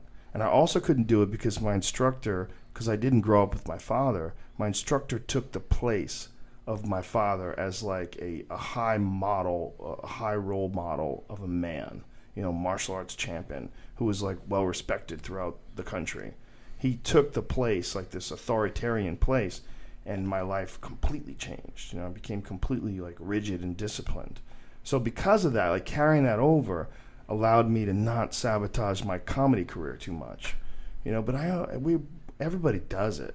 Everybody just has moments where just for whatever reason you do the wrong thing or you say the wrong thing or think the wrong thing, and a lot of times you don't even realize why you're doing it until you get older. Yeah, for sure. If you watch old Mythology, when they gave him the shot at the Hollywood Bowl for the gay benefit, and he went up there and fucking started going on like, where the fuck were you motherfuckers when I needed you? Blah, blah, blah. And they went to his house the next day and said, what the fuck happened, Richard? Yeah. What the fuck is wrong with you? How can you do that? I mean, and comics, our minds work fucking crazy. Our minds, it's you have to figure out how to get out of your own way. Yeah, it scares me sometimes. It fucking scares me, man. Yeah. For you extra, because for the longest time when I knew you, you had the drug problem. And that was one of the things that you were very close to my friend Johnny. Very similar. Because Johnny was another guy who was a brilliant guy, who was a street guy, who was a pool hustler. I mean, when I met him, he was homeless. He was sleeping in pool halls. He would go to Chelsea Billiards, which is a 24-hour pool hall. He would sleep under the table. I mean, a lot of guys did that. There's a few guys did that. And they would hustle. They'd have one guy that got arrested there would run a 3-card money. I mean, it was like they had the shell game that they would run. I mean, everybody was figuring out a way to make money other than working a regular job. And they were all druggies. All of them. Everyone was a junkie. Almost everyone. The guys who weren't were the guys who were like straight. Ironically, want to hear this story? One of the guys who wasn't, who was on the straight and narrow. I won't say his name out of respect because he died recently, and he's a pretty famous player. He was Mr. Clean, man, and he always looked down upon everybody until he had a back injury. And the back injury, they put him on those fucking pills, and he was gone. He started smoking cigarettes. He started gaining weight. He became this pill popper. And my friend said the last time he saw him before he died young. The last time he saw him, he fell asleep in a fucking plate of food. Just punk, like in a movie. Plopped his face in the mashed potatoes, and mashed potatoes were stuck to his eyebrows and his nose. He just fell asleep from the heroin, from the pills, from the Oxycontins. Just plopped him. And this was a guy that, when my friend Johnny was a junkie, and when all these guys in the pool halls were junkie, this guy wouldn't even drink. He was a pro. I mean, he was well respected. He was in his 20s back then, and he was, top 15, top 30 in the country. He was a high level guy. And when you get to that level, like top 30 pool players in the country, on any given night, one guy can fucking hit a stride and beat anybody, And he was a good dude, man.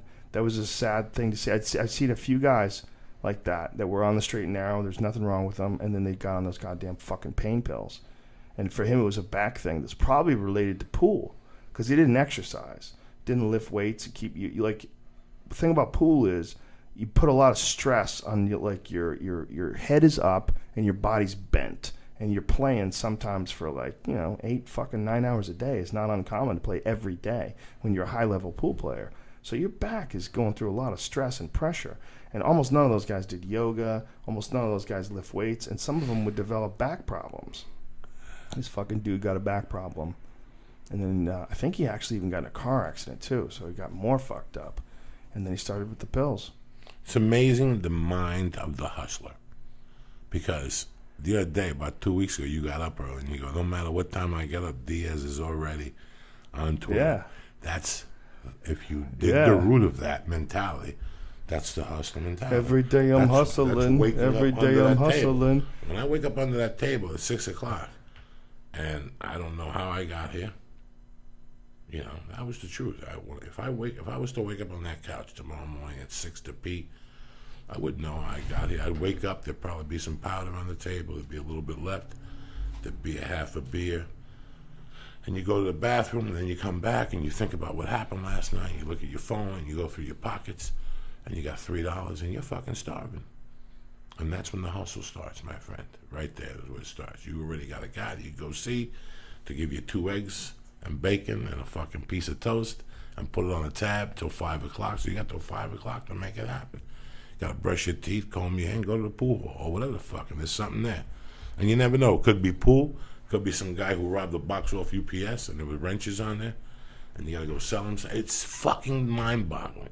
But I'll tell you how mind-boggling it was. When I moved to Colorado, when I first left that area in New Jersey in '83, I slept for 3 weeks straight. It wasn't the acclimation, because it was just my mind. The stress level went from here to here. I just fucking fell apart. That was it. The mind of a hustler is just a horrible. It's a lot of grinding. A lot of grinding, and there's no fucking yoga. You go, well, the guy didn't do yoga. Yeah, okay. Some guy sitting at 6 in the morning going, you know what I need? I need a little downward dog before I take somebody an 8-ball. This guy who was one of the guys that used to go to the pool hall was this disgusting pervert. He was disgusting, and he played some pretty decent pool, but he was what they would call a scary ass. Like he would never make a bet unless he was absolutely sure he could win. So everyone was always trying to con everyone else. Like even the hustlers, they would try to hustle each other. They'd talk shit to each other. Bitch, I'll give you the 8, 9, and the break. Step the fuck up right now. I'll give you 2-1 on the money. And they'd make these crazy propositions with each other if they didn't get any action. And this one guy was like the most scary. He wouldn't play anybody unless he had just everything locked down. But he would play like regular people would come in off the street. He would try to get he looked like he was out of shape. He looked like a degenerate. He looked like he was falling apart.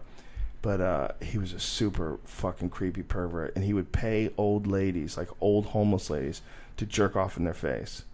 He would give them like $5 or $10, and like the lady he was talking about, like she was saying, "I'm a grandmother. I can't believe you're doing this." He'd go, "Shut up," and he'd come in her face, and she's an old homeless lady, and I go, "You're jerking off in an old homeless lady's face." He's like, "I love it. I love it." That and sounds she's like crying. Fun. It really He was does. like saying she was crazy. crying while he was coming on her face. "I'm a grandmother," and he's Listen, they all cry in the bathroom and they're washing that fucking goo off their face. They all cry in the She's like a fucking 65, 70-year-old lady, and he's jerking off in her face, and she's homeless.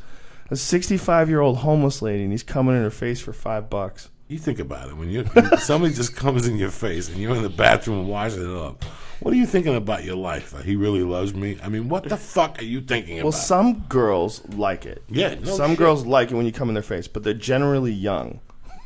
It's fun and it's wild. They're not 65-year-old homeless grandmas. When you really are getting off on jerking off on some poor starving old lady's face, like those are the type of people that you'll find, or you used to find, in New York. They don't have them anymore. They don't. I think they have a couple 24-hour joints in New York, but everything closes now. Everything has a closing time, whether it's 2 or 4. There was a bunch of pool halls, a bunch in Manhattan. When I was around, it was still nothing compared to the turn of the century. At the turn of the century, in 1900, there was 1,000 pool halls in New York City. 1,000 pool halls in New York City. That was the bachelor lifestyle. These guys, they didn't want to fucking... This was like during like the area of the Depression, like the 1920s especially. They didn't want to have to take care of a fucking family and a wife. It was hard enough just rough scrabble trying to feed yourself. Like, what, I want to have a fucking wife and a kid and have to go out there and figure out a way to feed them and have them fucking starving like I was starving when I was growing up? Like, so many people were starving like that they were scared. And this bachelor lifestyle kind of grew out of that. Also, it was fun. They were playing cards and shooting craps and getting arrested, and pool halls were automatically associated with derelicts and degenerates. In fact, the game pool, it's not even called pool. It's called pocket billiards. Pool is a term for throwing all your money in, pooling your money for games, because everybody would gamble, they would throw in. Like, you very rarely bet your own money. Like, guys would like, oh, who wants in on this? I could beat this motherfucker. Let's fucking make some money. And that's how these guys, they were, like, a lot of it, they were feeding off of each other. And they would 1,000 pool halls, so you're traveling all over the fucking city. And that was the bachelor lifestyle for these guys, that pool hall lifestyle. That's why I was always associated with the glorious results of a misspent youth. Like, everybody who was a good pool player, like, to this day, that's like that weird, it's a weird thing. Like, if a guy's good at badminton, guess what? Nobody gives a fuck. But if a chick walks into a pool hall and starts chalking up the queue and says, you guys want to bet some money on this? Like, oh shit, can she fucking play pool? Fuck, if this bitch beats me at pool, that's like she's stealing your manhood. A chick can beat you at Miss Pac-Man and nobody gives a fuck, okay? But if a chick breaks and runs out on you for $100, you're like, oh my God, I just lost a game of pool to a chick. Because it was a totally male bachelor lifestyle sort of a pastime for like the longest time. That's what I loved about it, man. When I first came to New York, and I started playing in Boston. That's when I first started playing, but not seriously until I hurt my ACL. I tore my ACL in my knee, and I didn't have insurance yet. So I had to wait a while and then fake an injury and then get my insurance. And I had to wait until after it set in, allegedly. This is all fiction. Anyway, I started playing pool with my friend John, who's a stand-up comic. John Tobin, he's a radio personality now in New York. And we started playing pool at this place called Executive Billiards. And then I met the owner there. And then I didn't know how to play at all. I was just learning. And then I met Johnny. He was trying to hustle me. That's how I met him. I was like, who's this motherfucker trying to pretend he doesn't know how to play pool? Like, we were laughing, like, while he was trying to talk me into a game. Like, I go, I'm not good. Like, he goes, don't worry about it. We can figure out a way to make a game. I go, what does that mean, make a game? What does that mean? And he goes, we'll figure out a way to make it even. I go, there's no even. I go, you're good and I'm not good. So how's it ever going to be even? And he starts laughing. We're laughing. But I got to see these guys that were all just hanging out there all the time. They would get off work and they would rush over there. There was Deli Steve. They would call him Deli Steve because he worked at the deli. There was Ray the fireman. Ray the fireman, they would do 24-hour shifts at the fireplace. Right. So he would do his 24-hour shifts. He'd cook over there, hang out with the guys, and then he would come in. And when the shifts were over, he'd come into the pool hall. And he'd hang out. You could show up at Executive Billiards and knock on the door at 4 o'clock in the morning, and if the lights were on, there was guys in there gambling. They just locked the door. After closing time, we'd stay open till dawn. Then we'd go to Star Diner and have fucking breakfast. I mean, it was fun. It was all fun. So when I had this girlfriend, I had a serious girlfriend for a while. One time she said, she gave me an ultimatum. She's like, it's either me or pool. I go, rack 'em up. It's over. That's what I said. I said, rack 'em up. I go, that place is fun. Nobody complains. I'm like, yeah, you're pretty and you're fun to be around and you're nice and I like having sex with you. All those things are true, but you're not taking me away from the pool hall. The pool hall was fun. It was all men. Like, you would go there and everyone was laughing. The place would be thick with cigarette smoke. I didn't give a shit. You'd go in there and everybody would be like, hey, remember when blah, blah, blah, and rah? It was just a bunch of animals. They didn't have to show up with a suit and tie on. They didn't have to be stuck in a fucking cubicle. They didn't have to follow the rules that human resource set up for the company. They got to be themselves. They got to be themselves in a world that doesn't let you be yourself. In a world that doesn't let you swear. A world that doesn't want you on pills. You could buy pills from everybody. There was this guy, Jeff, I had my knee operated on, so they gave me Percocets. I took one. I was like, fuck these things. They're terrible. I sold them to Jeff, and Jeff was selling them in the pool hall. You could get anything in that place. This is the first time I ever saw a guy do heroin. First time I ever saw a guy do heroin. This guy, I used to call him Water Dog. His name was, he had a bunch of nicknames. Water Dog, Buffalo Bill. He had a couple different nicknames. I don't even remember his real name. But he would go into the bathroom and shoot up, and they would come out and just sit on a stool like this for 30 minutes. Just sit there, like, with his mouth open, his hands down, and then screw his cue together, step over to the table, and couldn't fucking miss. There was a trick table. They had this table, table one, and it was what's called double shimmed, which means like a regular table's 5-inch pockets, a gold crown is 5 inches. This table was under 4 inches. It's a tiny little hole, and it was a trick table in that, like, the guy who did the shim job was a shitty fucking table mechanic. So if you hit the point at all coming in, it would literally bounce the ball out of the hole. You had to hit it perfectly to get it in there.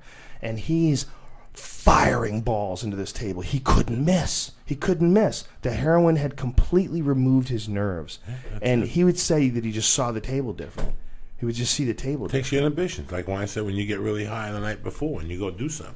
Takes your inhibitions away. You don't even think about what you think about before. And he was playing for big money, too. Yeah. He was playing for like $10,000 once. He was playing this guy, and it was huge. Like, everybody came from all over the place. Guys drove up from Connecticut to see this match. And the guy was so fucking mad because he had went into the bathroom and did his junk, and he came back out, sat down for 30 minutes, and then couldn't miss, just running out on him. And then screaming at each other. And the guy, the heroin guy, Buffalo Bill, the dude's screaming at him. This guy, George the Greek, screaming at him. And he's just looking at George like this. Nothing. Didn't register. Didn't register that he was in danger. Didn't register that he should scream back. He's like, are we playing? Are we going to keep playing? Like, he's like, is this over? I guess this is over. He starts unscrewing his screw. Oh, fuck you, you fucking got no heart. Get back on that fucking table. And he'd get back on the table and he wouldn't miss again for 5 hours. I saw, like, world-class pool from a guy that had just, for 30 minutes, sat there like this. It really is fucking amazing. The place was glorious, man. I really need to write a book about the glory days of executive billiards, because it's like a disco now. They have a Facebook page. You go to the Facebook page. It's in White Plains, New York. The Facebook page, it's like girls twerking and the music playing and lights are flashing. I'm like, what is this? This was like a great pool hall. I still can't get over the balls it would take to go to like a 70-year-old grandma who's homeless and jerk and off say, in "Let her me face. come in your face." Oh, he was a dirty person. Oh my god, this guy was such a dirtbag. And he was essentially homeless too. They would either be homeless or they would get these. They would rent beds in these flop houses. Like they would, it was like a place where, like, they had little tiny rooms and they had a bed, and you'd all share like a group toilet. So you wouldn't really be homeless, but you just had a place to sleep and then get the fuck out of there. There's no kitchen. Because all your money went to pool. Well, most of it was junk. Oh, most of them were junkies. There wasn't see, their money didn't really go to pool. Like that wasn't like if they would play. A lot of times, like, they could get some free table time from some of the rooms. If they knew guys, they could play for the time, like for practice, and it was like cheap practice time. It wasn't that expensive to play pool. It was the money was all going to drugs. That was really where like the big, like, if Johnny scored, if he scored, he would vanish. And sometimes you didn't know if you were going to see him again, because he would go to like the sketchiest parts of Spanish Harlem to score blow or he scored crack, and then towards the end it became heroin. And when it became heroin, that's when he came to visit me once. He came to visit me once when I was doing news radio. it was like one of the last times I got a chance to see him, and he was detoxing. He came out, his idea was he was going to come out and visit me, and when he was out, he was going to stay with me for like a week, and he would just clean up during that time. But he was just, every day, it was like he had the flu, just shaking, lying in bed, and just, by the time like 6-7 days, he was himself again. But it was just the saddest fucking thing to see, this guy just trying to kick it. It was just in his bloodstream. Yeah, no, it's that and those fucking pills too. My friend just detoxed on the pills. Same thing. It's the same exact thing. It's the same exact thing. It's the same exact mechanism. It's the same exact drug. It's an opiate. They're the hardest to kick. After the surgery, I think I took 6 of those things. Did you worry about taking them? Nah, you know my fucking tolerance. Yeah. Even my tolerance was garbage. But did you worry that you would, like, somehow or another decide that, like, you would start doing drugs again? Like, No. Not just... No. You're in a different place in your life now. Yeah, you know what? You've also... The thing that I've noticed about you over the last couple of years that's really changed in the last, like, 3 or 4 years, it's really from when you started doing podcasts and people got a chance to see the real you. And then once people saw the real you would go on stage. Like, we started doing shows, and you would go on stage, and people would go fucking crazy. They would start cheering. And it was a different thing. It was like they knew you now. So you could just be yourself. And the amount of love that you would get so much love everywhere we went. I saw it, like, changing your perceptions of yourself. You know, I saw it. Because, like, we would do shows way back in the day, where, you know, they didn't know who you were, and you would go on stage, and those days I didn't even bring you up. I didn't, like, do the mic on the side, like the DJ would do it or whatever. Yeah. And you had to fight for your life. These fucking people are not there to see you; they're there to see me. You gotta, and it's just, you know, it's tricky. That's a tricky thing sometimes. This podcast has changed me. Oh, of course, yeah. The podcast that we do has changed me because I got to live up to what the fuck I'm talking about. I can't talk about picking up a piece of paper and I'm not picking it up. I can't talk about you got to go outside your comfort zone. I joined jiu-jitsu. I joined jiu-jitsu to show people that you could do whatever the fuck you want. They can't say no to you. And I go every day as hard as it is, and people hit me up every day and go, bro, thank you for talking me into going down to jiu-jitsu. You know, the drugs, I couldn't even imagine. I couldn't even. Yeah, because you're in a positive place. You're on a good path. No, but if you know anything about me, when I say it's over, it's over. Yeah. When I did that last line of blow that night, that was it for me. That was it. That was a big hurdle. And every day that I got off it, it made me stronger, and it made me fucking go, I don't want to do that no more. I didn't want to be there no more. And it's a shame. It was a big time period of my life, you know. But now I'm trying to, you know, redeem it. And I'm just trying to, you know, when I do this podcast, whether it's you or with Lee, and I talk the shit I talk, I got to walk it now. I just can't talk shit no more. I'm liable now for my words. Yeah, I opened myself up, but at the same time, I'm letting people know, you know what, I'm an ex-felon. I didn't go to fucking, I didn't have fancy parents. I didn't come out here with a credit card. You do what the fuck you want. You know, you could keep thinking about it or strap your balls on and go for it. That's it. You did it. Lee had to do it. I had to do it. I was talking to somebody today that said they went back to Connecticut for a week to see their parents, their family, and they couldn't believe how different they were from that. He's only been here for 4 years. He's a jiu-jitsu guy. And he goes, I can't believe how different they are. Remember I told you that every time you go home, you go there less and less. Yeah. You go home now, you're going, I'm not going to Boston for no fucking 10 days. I can't go to Jersey for no 10 days. You go less and less because you see more. And he was telling me how he can't believe that nobody in his family has ever been out of the county.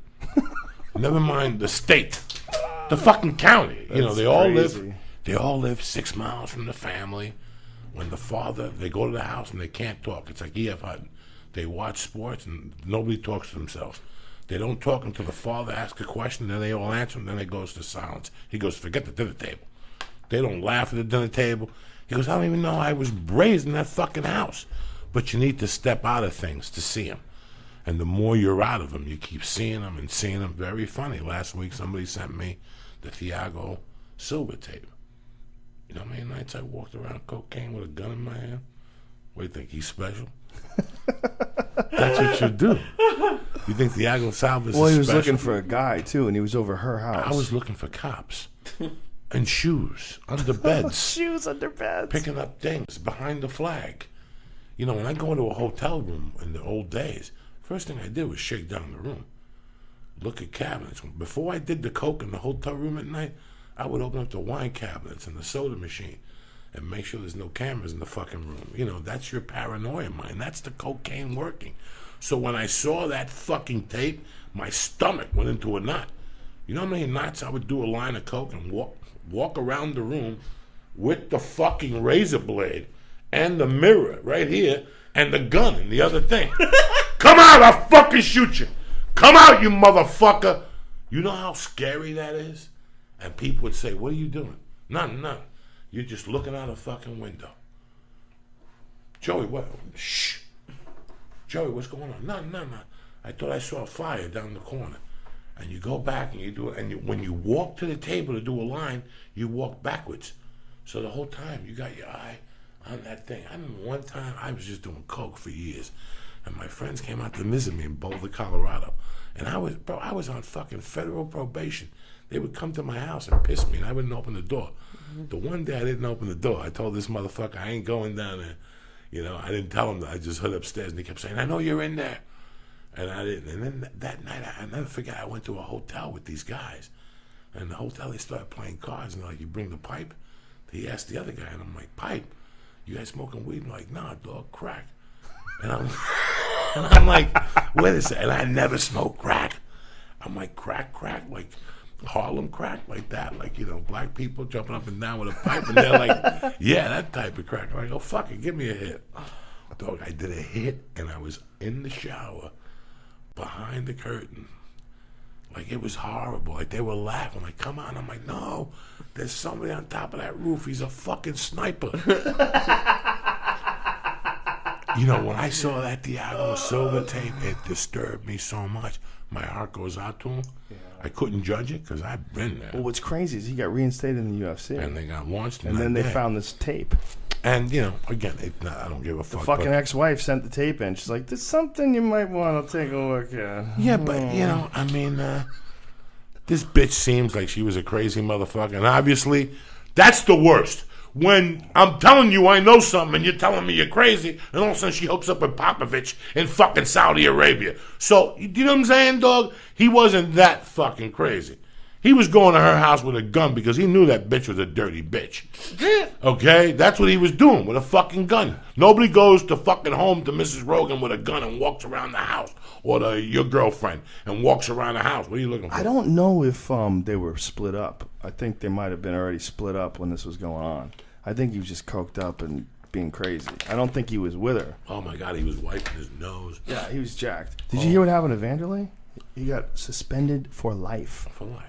No, he's like barred from fighting for life. He's not even allowed in Las Vegas. Like prohibited. They banned him from Las lives. Vegas? He lives in Las Vegas. I don't know what happened. I'm just goofing He's around. goofing. But they gave him a $75,000 fine for running, which he retired. Why is he going to pay him unless they put a judgment on his ass? Well, I think they owned like a giant chunk. I mean, I don't know if he even got his purse. What purse? I mean, that's true. He didn't even have the fight. No, like he didn't. Nothing. But he had a fight scheduled. Like, so he didn't get any of it. No. So he wasn't even under contract yet. So the real question is, do they have the jurisdiction to actually test him since he wasn't under contract? He wasn't licensed, so he hadn't applied for a license yet. So although he had signed for a fight with Chael Sonnen, they signed, like they were set. He hadn't applied for his license yet. And until he applies for his license, they don't really technically have the jurisdiction to test him because he's not applying for a license. You can't just show up at my house and say, hey, I want to test your pee. Be like, wait, I don't even work for UPS yet. You know, like you can't, once he signs on, and so that's what his attorney's claiming, which is very interesting. I just think the penalty's way over the top. Like, it's one thing if you want to tell the guy he's suspended for a year. Like, pretend as if you caught him for steroids. You know, say it like you caught. What would you do if you caught him? If you got caught, it was the first time being caught, it would be 9 months suspension. So instead of doing that, they decide to prohibit him from fighting for a fucking life, a whole life. Like, he can't be 80 and apply for a license for running away from one drug test. I think That's ridiculous. It was time to send the message. The fighters, a lot of fighters. Yeah, but you can't do it off. like that. You're just sending a message that you have ultimate power and you're unreasonable. That's not reasonable. It's one thing if they said, hey, we're going to suspend it for 2 years. Like Chael Sonnen, he got suspended for 2 years, this last one. 2 years when I think Chael's 36, 37, somewhere around there. That's big. That's big. Those are 2 years when you're at the end of your prime anyway. I mean, you never even in a weight class like a 185, 205 pound weight class. When you get to be like 35, 36, it's pretty much the tail end of your career. Heavyweights have a little bit longer. Like they generally mature later and can compete at a higher level later. Lighter weight guys like flyweights, their careers end even earlier than that. Like 35 is the high end for like a flyweight. But to take away a guy's 2 years is big. But to say you can never fight again ever because you ran a test. He ran from a test. He fucked up. He definitely fucked up. But you can't set. That's so unprecedented. And it's so crazy. I mean, if they said they were going to suspend him for 2 years, man, that's harsh as shit. But it's been a bad month for sports, bro. Yeah, it has. And it's been a bad month for sports, and you know what? Yeah, but there's a big difference between a guy running from a drug test and a guy beating the fuck out of his kid with a stick or knocking his girlfriend out in an elevator. Like, those are different things. That's like some evil shit. What a lot is going on, and this is what nobody likes to talk about, but a lot is going on is that these guys have been juking the system for a long time. There's a bunch of them that have been juking the system when it comes to performance-enhancing drugs. And Chael was the tip of the iceberg. And when he got popped, it sent a real message to everybody. Like, they're testing everything now. And then a lot of other guys got popped. Bagutinov got popped for EPO. A lot of guys are getting popped left and right. King Kevin Casey, he got popped for steroids after his fight. They got rid of him. You know, there's a lot of guys that are getting popped left and right. And what we're finding out is that a lot of these folks would get clean like right before a fight. But in between fights, if you just catch them, just show up at their house and go, come here, man, penis cut for me real quick. I need some of your blood. There's a good percentage of them that are hot. Can you believe Vandal, what's his name right now? He must be fucking happy as fuck, Vito. He's probably taking a plane to China with a mask on, shooting shit.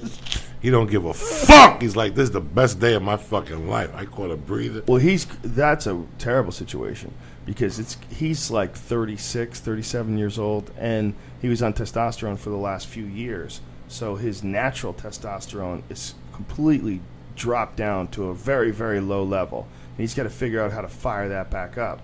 It's actually very good for him that the fight is in February as opposed to closer to the time when they made him get off the testosterone, because it gives his body more time to fire up. And if he can go back to Brazil, perhaps he can engage in certain activities that could perhaps benefit him to re-engage his testosterone system. See, that's the other thing. They don't let these guys take drugs that bodybuilders take when they get off steroids that have been proven to restart your system.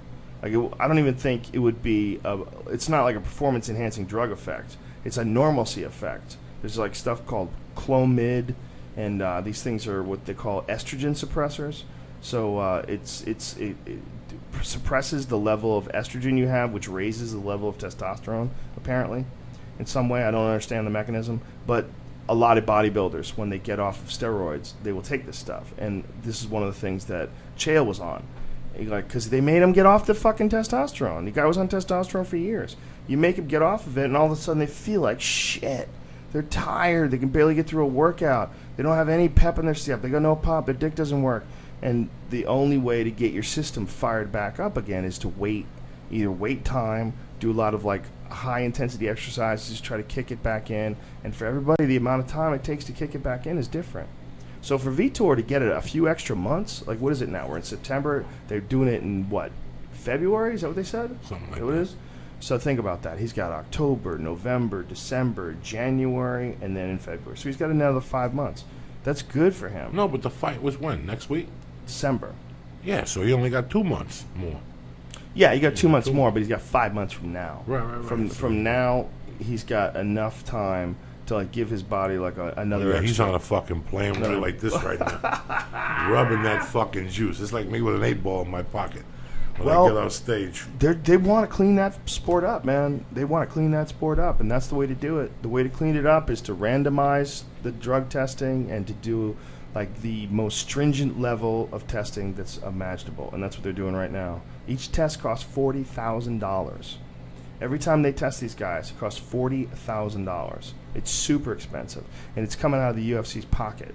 And they're doing it because, look, they can't keep running into these situations where guys get popped hot at these athletic commission tests because it makes the sport look terrible and it devalues the brand. If you have a sport and all of your top champions are all on steroids and everybody knows they're on steroids, in a lot of people's eyes, it devalues the sport. And it can if guys keep getting caught and they keep testing positive and it remains a trend for a long period of time, you don't set a new standard and let everybody know, like, look, this is what it is. You guys can't be on drugs. If you're on drugs, they're going to ban you. They're going to kick you off the fucking sport. They're going to make sure that you lose a significant percentage of your purse. Then they're going to ban you for a year where you can't make a living doing your sport for like a fucking year. So stop it.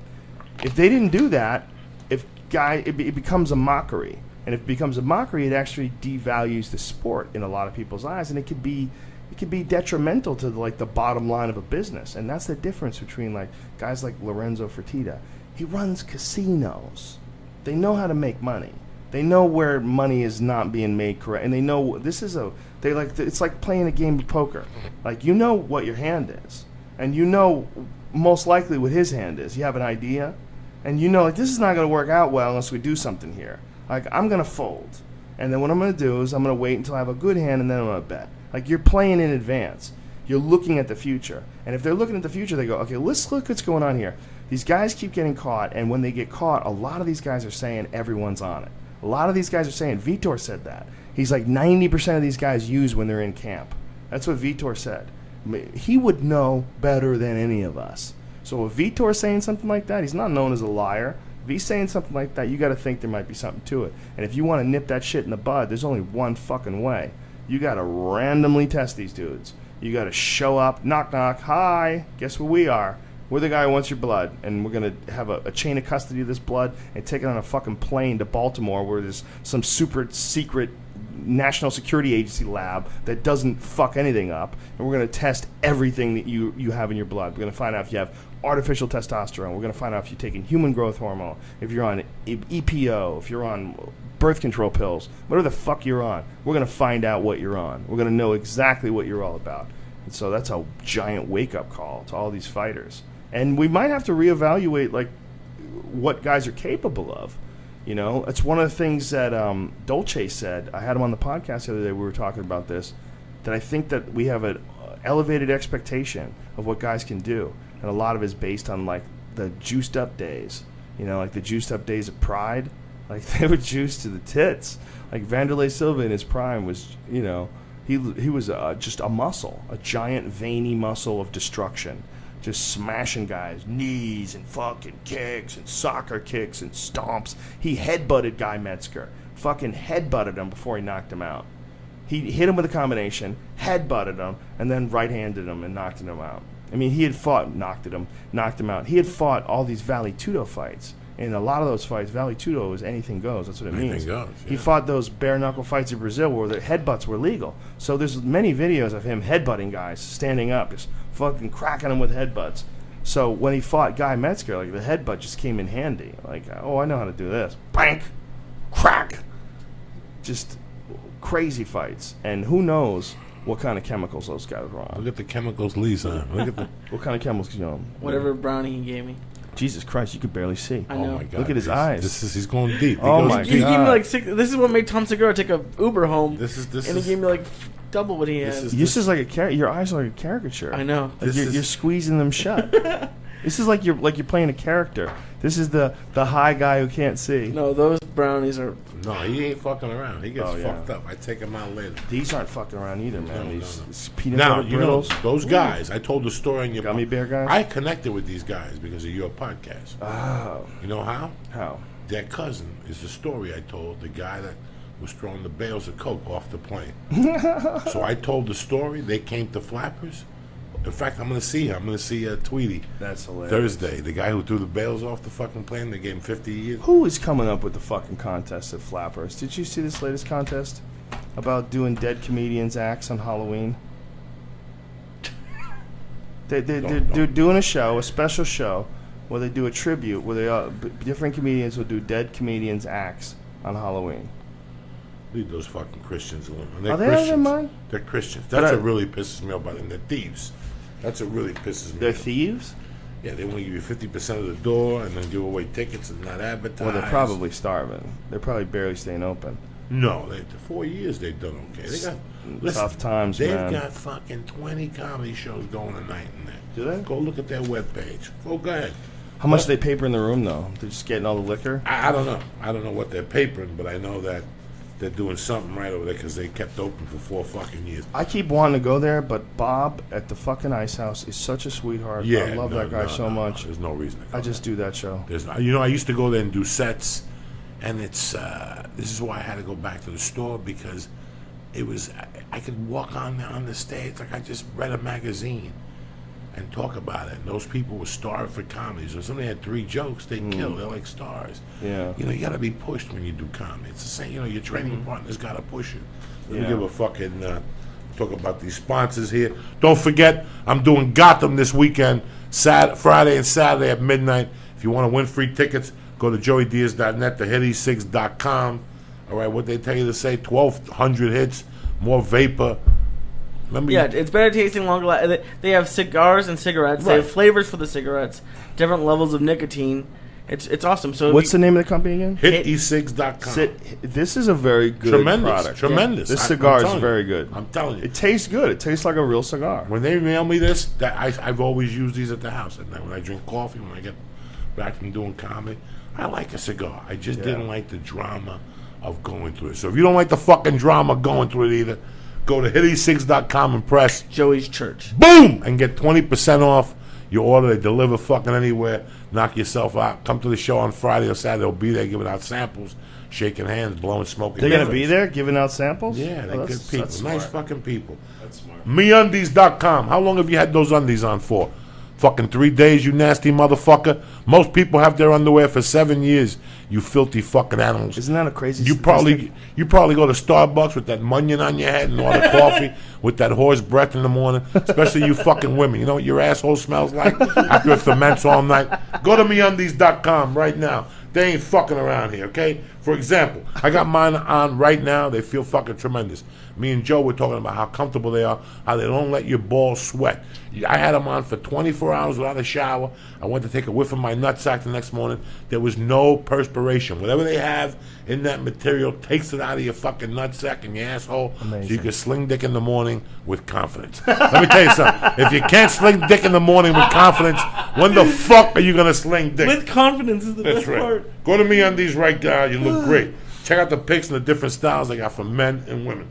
Go to MeUndies.com right now and press what in. Joey. Oh, shit! And get 20% off. And guess what? They deliver to the United States, fucking Canada, Mars, whatever the fuck you need. Go to MeUndies right now. But better yet, go, mention us and get 20% off. And they get free shipping in U.S. and Canada right now. Free yes in the U.S. and Canada. So I fucking said, where you been, cocksucker? No, you said they ship there. It was free now. Whatever. The Jew brings the free Let in. me tell you something. The salt and pepper lima beans from fucking Nature Box. Has anybody had those? No, I had other crunchy The stuff. sriracha fucking cashews? Did you have the jalapeno cashews? No. They're new. Oh my God, how good are they? Good. They're very good. Delicious. They don't fuck around. A mild jalapeno. It's like a taste. You get the taste of the jalapeno. It's not like stupid spicy where it hurts you to eat them. It's good. They also sent me the Kung Pao pretzels. They sent me the raspberry, whatever bars, delicious. The baby loves them. Did you get the dark cocoa nom noms? Oh my God, I got the nom noms. They went in one sitting. Peanut butter nom noms too. I didn't Done. get the See peanut ya. butter nom noms. Did you eat those Oh yet? yeah, done. That Listen. I steal. This is professional. The professional fucking stoners telling you, and these snacks are nutritious. delicious. You don't got a system. They got 0 trans fat, no artificial ingredients, and they also have gluten-free products. Go to fucking naturebox.com. And what do they press in the box? Joey. And you're going to get a free. I said it before, nothing is free but Jesus. But NatureBox fucking beat me to it. You're going to get a free box shipped to your house. So good for you. Here you go. Start your free. Go to naturebox.com/Joey. Stay full, stay strong, do what you want to do, start snacking smarter. Go to naturebox.com/Joey and get your free sample box of direct sampler box. Those fucking peanut butter bread will fuck me up. This is strong. I get it. You get 4 bags. You get a lot of free stuff. Yeah, no, and they don't charge you for shipping. Guys, go to naturebox.com. Press in /Joey or /Joey and get your free box sent right to the fucking house. They don't fuck around. And last but not least, my people on it.com. I'm on that fucking strong bone right now. My knees looking better. You checking out Joe Rogan? Not bad, brother. Look at those fucking holes. Yeah, I recognize those little scars. Now, what's in there? Is that stitches under the skin? No, they pulled the stitches out, or they have stitches that dissolve. Most of the time, they remove the stitches. Did they remove your stitches? They removed them 3 days later. That's it. But they fucking, when I get on my hands and knees to do a child's pose, it's still not fucking. Oh yeah, it's scar tissue. Okay. It's actually good to feel that pain. Okay, when you have an injury like that, you gotta break down that scar tissue. Yeah, roll that's what around I've been doing. That's why I had to go to jiu-jitsu today. So we're not fucking around. Also, with on it, they got the new formula for the T+, 36% more strength. We still got Alpha Brain, gives you more focus and more clarity. You still got fucking the Caveman coffee. They don't fuck around. They got the new Legend belt, 28 keys, right? 28. Yeah, 62 pounds is a werewolf. A fucking werewolf that weighs 62 pounds. You understand me? I met a chick that's pussy was a werewolf one fucking time. Had a lot of hair. It breathed hot air on me and shit. And last but not least, go to honor.com and press Church. CHURCH. Get 10% off your first order, but also look on the Stay On It program. It works like Dollar Shave Club and all the other companies we work with. They mail it right to your house. You don't have to start every month. Go to honor.com. Just fucking go to Stay On It. Get the 10% off, the additional 10% once you mention Joey. Also to my brothers, Church. Also to my brothers, Los Gummies Hermanos over at naileditlife.com. They're great guys. They got What's the website? Naileditlife.com. Naileditlive.com? Naileditlife.com. Nailed It Life? Yes. Like NAILED IT Life.com. Okay. That easy. No drama. NailedItLife.com. They got the best vape what a pen weird in the name market. For a fucking website. Yeah. Isn't it for like taking dabs? Yeah, for taking dabs. Nailed It Life. They're dabbers. They're professional fucking dabbers. Those guys, they go so deep. They go deep. They do it driving from the allegedly from Northern California down with allegedly. a torch. They fucking do. They showed up at the house with a briefcase. Remember at the other office, they showed up with a fucking briefcase. Yeah, he had a sack like Santa Claus. And he reaches in and he's just handing gummy bears out to the children and the whole elves. fucking staff was fucked up at the Comedy Central taping. Everybody was eating those those gummy bears are even worse than the Green Hornets, which are pretty bad. Those gummy bears. The gummy bears are death. They're hot death. I got one for the trip tomorrow. I'm going to eat the whole fucking thing. Oh, no, you're not. At 6 a.m. in the morning. You eat a whole one of those? The whole big gummy bear, the 250? Fuck yeah. That's insane. I get high for 2 hours. 250 milligrams of THC, for people who don't know. A regular, really strong one has 70. Really strong. Really strong. Like, I wouldn't recommend that. I would say take a half or even a quarter of a 70. Let me tell you something. But here's the most fucked up thing, guys. We eat the Chiba Chews. Yeah. We eat all Chiba Chews. We eat everything. What's a Chiba Chew got in it? A Chiba Chew, the big one's got 180, little one's got 70, and the Green Hornet got 70. So think of that. I'm gonna tell you 70. It goes back like Tic Tacs. But you go from that to 240. I'm gonna tell you something. And this what is that? Fucks everything up. Oh my God. What is that? This is called a So Kind brownie. They make cookies and brownies. These are 3 brownies divided by 3. It's 200 milligrams in the bag.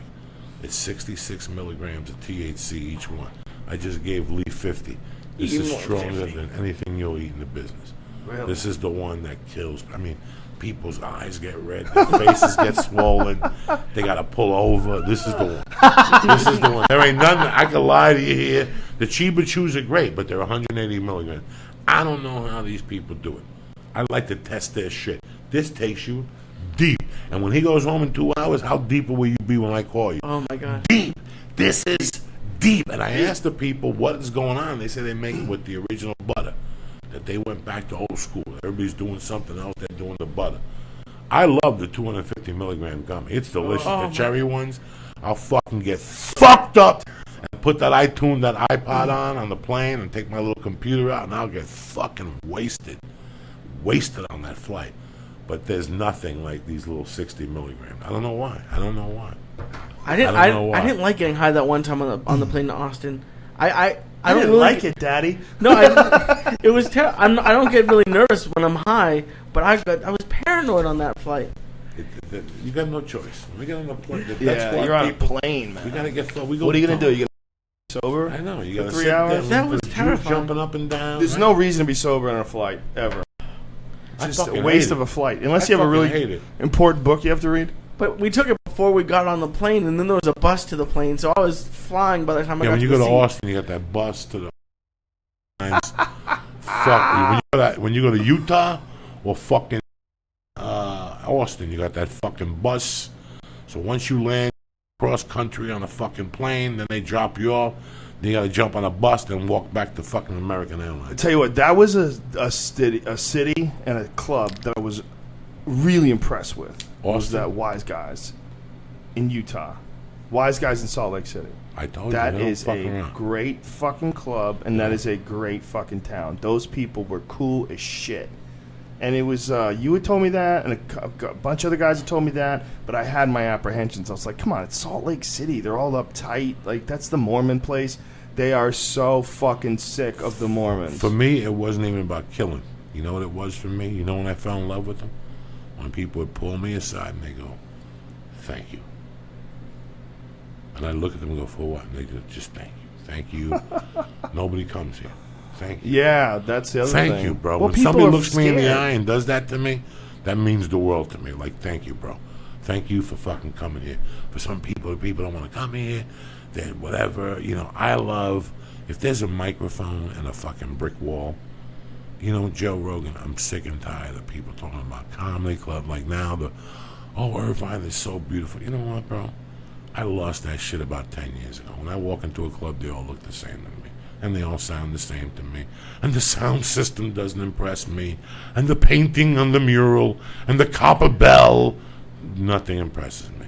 The laughter impresses me, and all I want is, the more shit a comedy club has now, I don't want to go there. Well, Wise Guys is perfect. Perfect for me. It's got a little green room. Perfect, yeah. I don't want to see nothing no more. Stage is small. I don't want to hear about oh my God, well the sound. You could listen. Tell you go suck my dick. There's a fuck. The only people who complain about sound are people who aren't funny. Right. Okay? That's the only people who complain. You remember that one time there we was were in something Vegas? wrong with the microphone. I know. The people couldn't hear me. Yeah. Yeah. No. I don't like that excuse. We were in Vegas and this guy was bombing, and we were like, oh my God, this poor fuck, this is terrible. And he comes off stage, the first thing he's saying is like, they couldn't hear me. This microphone is shit. We were in the back of the room, we're like, we fucking heard you loud and clear, dude. First thing people say when they bomb is the sound, or they were was old, or they were, and I stopped that shit about 15 years ago. That's when I started growing as a comic. Listen, forget the sound, forget the lights. You ate a dick. I've been at the Comedy Store when I got up there, it's black, and the microphone's broken, and you're up there yelling from the top of your lungs, and they're laughing. Well, you hear what happened to Heffron once? He was in the middle of the show, and the fucking power went out. And so they had candles all over the tables. You know, it was one of those. It was an improv. You know, they do that improv. He took a fucking candle, held it up to his face, and talked really loud. And just kept going. Just did the fucking show, holding onto a candle, yelling really loud, like projecting like he's a Shakespearean actor. And I go, how was it? He goes, killed. It's the best feeling in the world. Your voice is the strongest weapon that you have, and you don't know it. Well, it's also the audience gets a chance to see something unique. Yeah, like they know that you're forced into the situation. And they love it that you adapted. They love that you adapted. They love it. Where are you going next, my brother? This weekend I'm in Toronto. I'm doing the Sony Center. So you fly up Friday, do the show, and then fly to Vegas on Saturday. Yeah, and then Saturday morning I'm commentating on the UFC. Okay, and then the week after that, where are you at? Well, I'm on my reconstruction phase now because I just filmed my special. So right now it's all about writing and doing a lot of local spots. Like tomorrow night I'm doing Comedy Juice and I'm trying to do. I'll probably wind up doing the Ha next week, maybe. I'm doing like those kind of gigs. You coming to Long Beach with me on the 8th of come to October, Long Wednesday Beach. night? If I'm home, no, I'm not home that night. Okay. That's. Yeah, no, I can't do that day. Okay, that's. But I'll do another one. Yeah, I definitely want to do Long Beach. November. That's really becoming a fun place for me. And I want to do Santa Barbara too. I know there's a little comedy club up in Santa Barbara. I did American Comedy Company down in San Diego. I'm having a good time. I'm down in January. Yeah, I'm having a good time too. I'm having a good time doing clubs. Like I'm doing the Sony Center is going to be like 3,200 people. It's a big fucking place in Canada, and it's fun too. Canadians are so polite and they're so nice that even a big place you can get away with it. But there's something about those little places, man. There's something about the Ice House, like 190, when it's stuffed with people. There's something about that, man. That's the best shows. Like Wise Guys. What is Wise Guys? Like 200? 210, yeah, something like something. Yeah. I love those too. Those are the best, man. Yeah, Comedy Works in Denver, like 250. These fucking people are opening up these clubs now with 600 seats, and I'm like, well, you know why? Because they can well, fill them now, and they can get the door. I mean, they can get the bar rather. You know, they'll give people free tickets. Tell them, you know, you have to buy 2 drinks. As long as they can keep having places where comics perform. One of the problems with a lot of these big places is they don't do no fucking open mics. They got to pack that place to keep it open. Like, it's a big ass place. In order to make some money, they have to have a lot of fucking people there, and you can't get a lot of fucking people for an open mic night. Whereas a place like the Comedy Works wouldn't think about not having an open mic. These people don't think about having one, and it's good for us because a guy like you or I could show up in Irvine and do the big club that they have now. They have like a 600-seat improv in Irvine, or you could do the stand-up live in Phoenix, which is like 560. I go to Tempe still. That's a great club. I still go to Tempe. I'm old school. They offer me stand-up live. It's fantastic. Tempe's fantastic. I'm a Tempe guy. It's a great part of the town too. Tempe's you know how fantastic. I am, dog. Yeah. Once I got something that fits, that copper bell in front of that fucking stand-up live, I don't want to look at that fucking thing. Yeah, no, you're I don't want right. to hear that band singing in the back. I don't want to hear somebody singing fucking Black Dog by Led Zeppelin. Don't do that around me. Don't do that around me, dog. That bar is fun though. It's fun. No, I'm only goofing on it, but I just don't. It's not for me. I don't want that. I like comedy when it's dingy. I like comedy in its rawest form. You know, the other day I came up with that video again. I watched it for 2 minutes. The Richard Pryor with the menu behind him. You know, in 1970s. That's at Catch, right? Catch or one of the old improvs or something. Yeah, one of those. Was it the improv? Something Might like have that. been the improv, right? Because Catch didn't have a menu behind the stage. It was an improv. Catch had a mirror. And we've had Rocco Orbisi on the podcast, and he said that Richard did not want to shoot that special. Like, he was like, I'm a bomb. I don't know when I'm going down there. Wow. And they had to do the material on the way down, and it turned out to be a pretty good special, you know. We had Redman in here last week, and we were talking about something that I got to ask you about. It's amazing when you look at the iTunes list now. Even if you look at fucking health, there's 1,000 podcasts. And for you, this started for us in a little hotel room when you would sit down after shows in green rooms and tape. And I go, what are you fucking guys doing? Oh, we're doing a podcast. Let's go eat something. I used to get pissed. And this is where it's all gone. Can you believe this? And it didn't hit me. It didn't hit me about the Rogan podcast till we were doing Ari's thing last Tuesday. When I went inside and I saw Ari on stage, I go, this all goes back. This is all centralized back to that podcast, that little, you know, if you look at episode 8 of the JRE now, it's a fucking couch with 3 people sitting on the fucking couch. Eddie Bravo, me, you know. And look what it's become. We're here. We got Charles Bronson on the wall. You know, what the fuck? How did this happen? Well, we figured out a way to do our own show. You know, I mean, we were trying to do it before. Remember, no more sci-fi show, by the way. They're still trying to get me to do it. What are you saying? I don't know. Last time we spoke, they had 14 episodes in 3 days. Joe called me. He's like, "What do you think, dog? We'll do 14 episodes in 3 days. We'll shoot them all at the same house." It's a different idea. Right. The way they want to do it now is going to be podcast style. Right. It's going to be like a subject, like whatever the subject is, where it's ghosts or whatever. Talk to an expert, have them in, show some videos, play some videos, pause the videos, goof on it. I don't know if we'll wind up doing it. part of me doesn't want to do it. I really enjoy just doing things on the internet. I really enjoy working for the UFC, and I really enjoy doing stand-up. I don't want to do anything that I don't really enjoy and throw it in there just because. We'll see. At this point I don't know. in the game, it's amazing when people call me for auditions still sometimes, and I'm like, yeah, you don't have to. I'm not going down there. I'm not. I know what. I already see the deal. I already see the whole deal. I got to do this, and I'm going to have to do this, and this, and this, and this to accomplish this goal. You know what? For what? To put up with this and to put up with. I don't even like that no more. Yeah, I mean, it's also you've already made so much progress. You know, like doing it your way. Like you figured out a way, and we all did, through doing these things on the internet. You figured out a way to be yourself.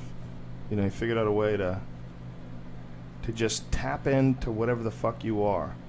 And then also examine the way other people react to you, and it sort of makes you pump up your own game. Like it makes you better at podcasting. Like the criticisms that you get, or the suggestions that you get, or the guest suggestions. Like it's an interactive sort of relationship that you have with the people that like the show. Sometimes good and sometimes bad. I mean, you're going to run into people that are just super negative. You're definitely going to run into people that are just mean and bitchy and complain about everything. And you're also going to run into people that have some good pieces of advice. Some people that goof on you because you say shit over and over again. You might not even realize you use a certain word over and over again, and they clown you on it. And now you have to think about it. But that's good. That's good. No, this has made me better. Because now I'm liable. When you go to Weight Watchers, what they teach you is you got to write everything down. Yeah. If I hit an apple, this podcast makes me responsible for my words now. Not when I yell obscenities and racist comments or fucking national. It makes you a better comic. But it's made me a better comic, but it's also made me a better person because I've said I got to walk the walk now. Mm-hmm. I can't come up here and say, well, I don't do this. Now I got to walk the walk now. Right. You can't just go on a coke binge and not come in here and record the podcast. No. Yeah. No, I couldn't do anything. No, I couldn't do anything. Well, you know, that's completely contrary to a lot of people's ideas about what a person who's clean can and can't do. So, like, you taking those pills when you had your knee operation and not worrying about it at all, that's, like, completely outside the realm of, like, any of those 12-step programs. They would say, don't ever fucking do that. You know, you don't have responsibility. I mean, you don't have the ability to say no to that stuff. That stuff is more powerful than you. Don't bring it into your life. And you're like, I got this. I figured something out. There's a commercial now for a rehab that says if you, and it's right, 80% of people relapse, and they said if you relapse, they'll take you back and do it for free, That's nice. All that shit is bullshit. And for me, the beating all that shit and never wanting to go back is just becoming a man. Your manhood should overcome that. And that's how I was raised. Your manhood overcomes all that shit. Just deciding not to be a little kid anymore. No. Not to be a saboteur. And I saw how my stepdad was, and he was a killer. He killed people, he shot people, he did things. But he had this thing that he would talk to you and go, you're never doing that ever again. Because that's how I work my system. You know what I'm saying? Like, he was just and I got it. I got it at a young age. Like, I don't eat this. Mm-hmm. I just don't eat it. That's it. It's done. Like, that was it. Right. And everything. I don't want to ever shoot a Joey Karate video. They were fun to do, but I did what I did, and now I moved on. I did cocaine. It was fun while I did it, but now one day I made a decision. People don't want to make a decision. People don't want to... I'm with you on everything with Joey Karate. Those Joey Karate videos are fucking tremendous. But what I'm saying is you just move on. It would look weird if I still put a gi on and threw kicks. You should do Joey Jiu-Jitsu. And said Joey Jiu-Jitsu. I thought about it. But Joey Jiu-Jitsu is a good idea. Jiu-Jitsu is so bad. It doesn't matter. That's Joey Karate, at least I had a sidekick. No, but you know what I'm saying? At least I had a sidekick. With Joey Jiu-Jitsu, what am I going to do? I'm going to be in the guard. No. You fucking grab a guy and you pull him into your guard and you start working a clock choke, but you lose it. The guy gets on top of you. You I can't breathe. You tap out. Listen, do what I say, not what I do. Trust me, cocksucker. I'm trying to give you good technique over here. My grip is bad. I've been jerking off my right hand. I'm out of sorts. You can come up with a bunch of ways to make jiu-jitsu hilarious. I love it, and it's funny because I get going, and I'll grab your pants, and I'll pass you, and all I have is a tackle pass. Tackle pass? That's all I got. Thank God for Dave Camarillo. He's like, look, I love you to death. You're a great guy. Don't curse in my gym. Don't say fuck. There's a family environment. Do me a favor. Let's work on this tackle pass. You're gonna love this. Put your shoulder on there. Godzilla can't get you off. It's a good pass. It's a great pass. If you get past those legs. And then the guy from John Jock, they have a chubby guy, a black belt. He came to VMAC on a Sunday for the open, man. He pulled me aside. Come here. Let me teach you this. This is gonna be nobody's gonna give you this, all right? Just do this leg spin and you got the guy. They're not gonna get up once you're on top of him, but you gotta lose weight. John Jock will tell you your breathing, your diaphragm. Jiu-jitsu, everybody's looking to help you. Yeah. You know, and that's why I told John Evans here Sunday, you know, every web page you go for jiu-jitsu, you're going to lose weight, you're going to get self-confidence, your agility's going to be better, but nobody says, and this is the family you're looking for. Nobody says the camaraderie, because I did martial arts for 30 years, and it's a big difference when a man sweats on you. I've never had that. I've had me hugging you, and I'm sweaty. Yeah, it's but very when different. When you go to me, Joe,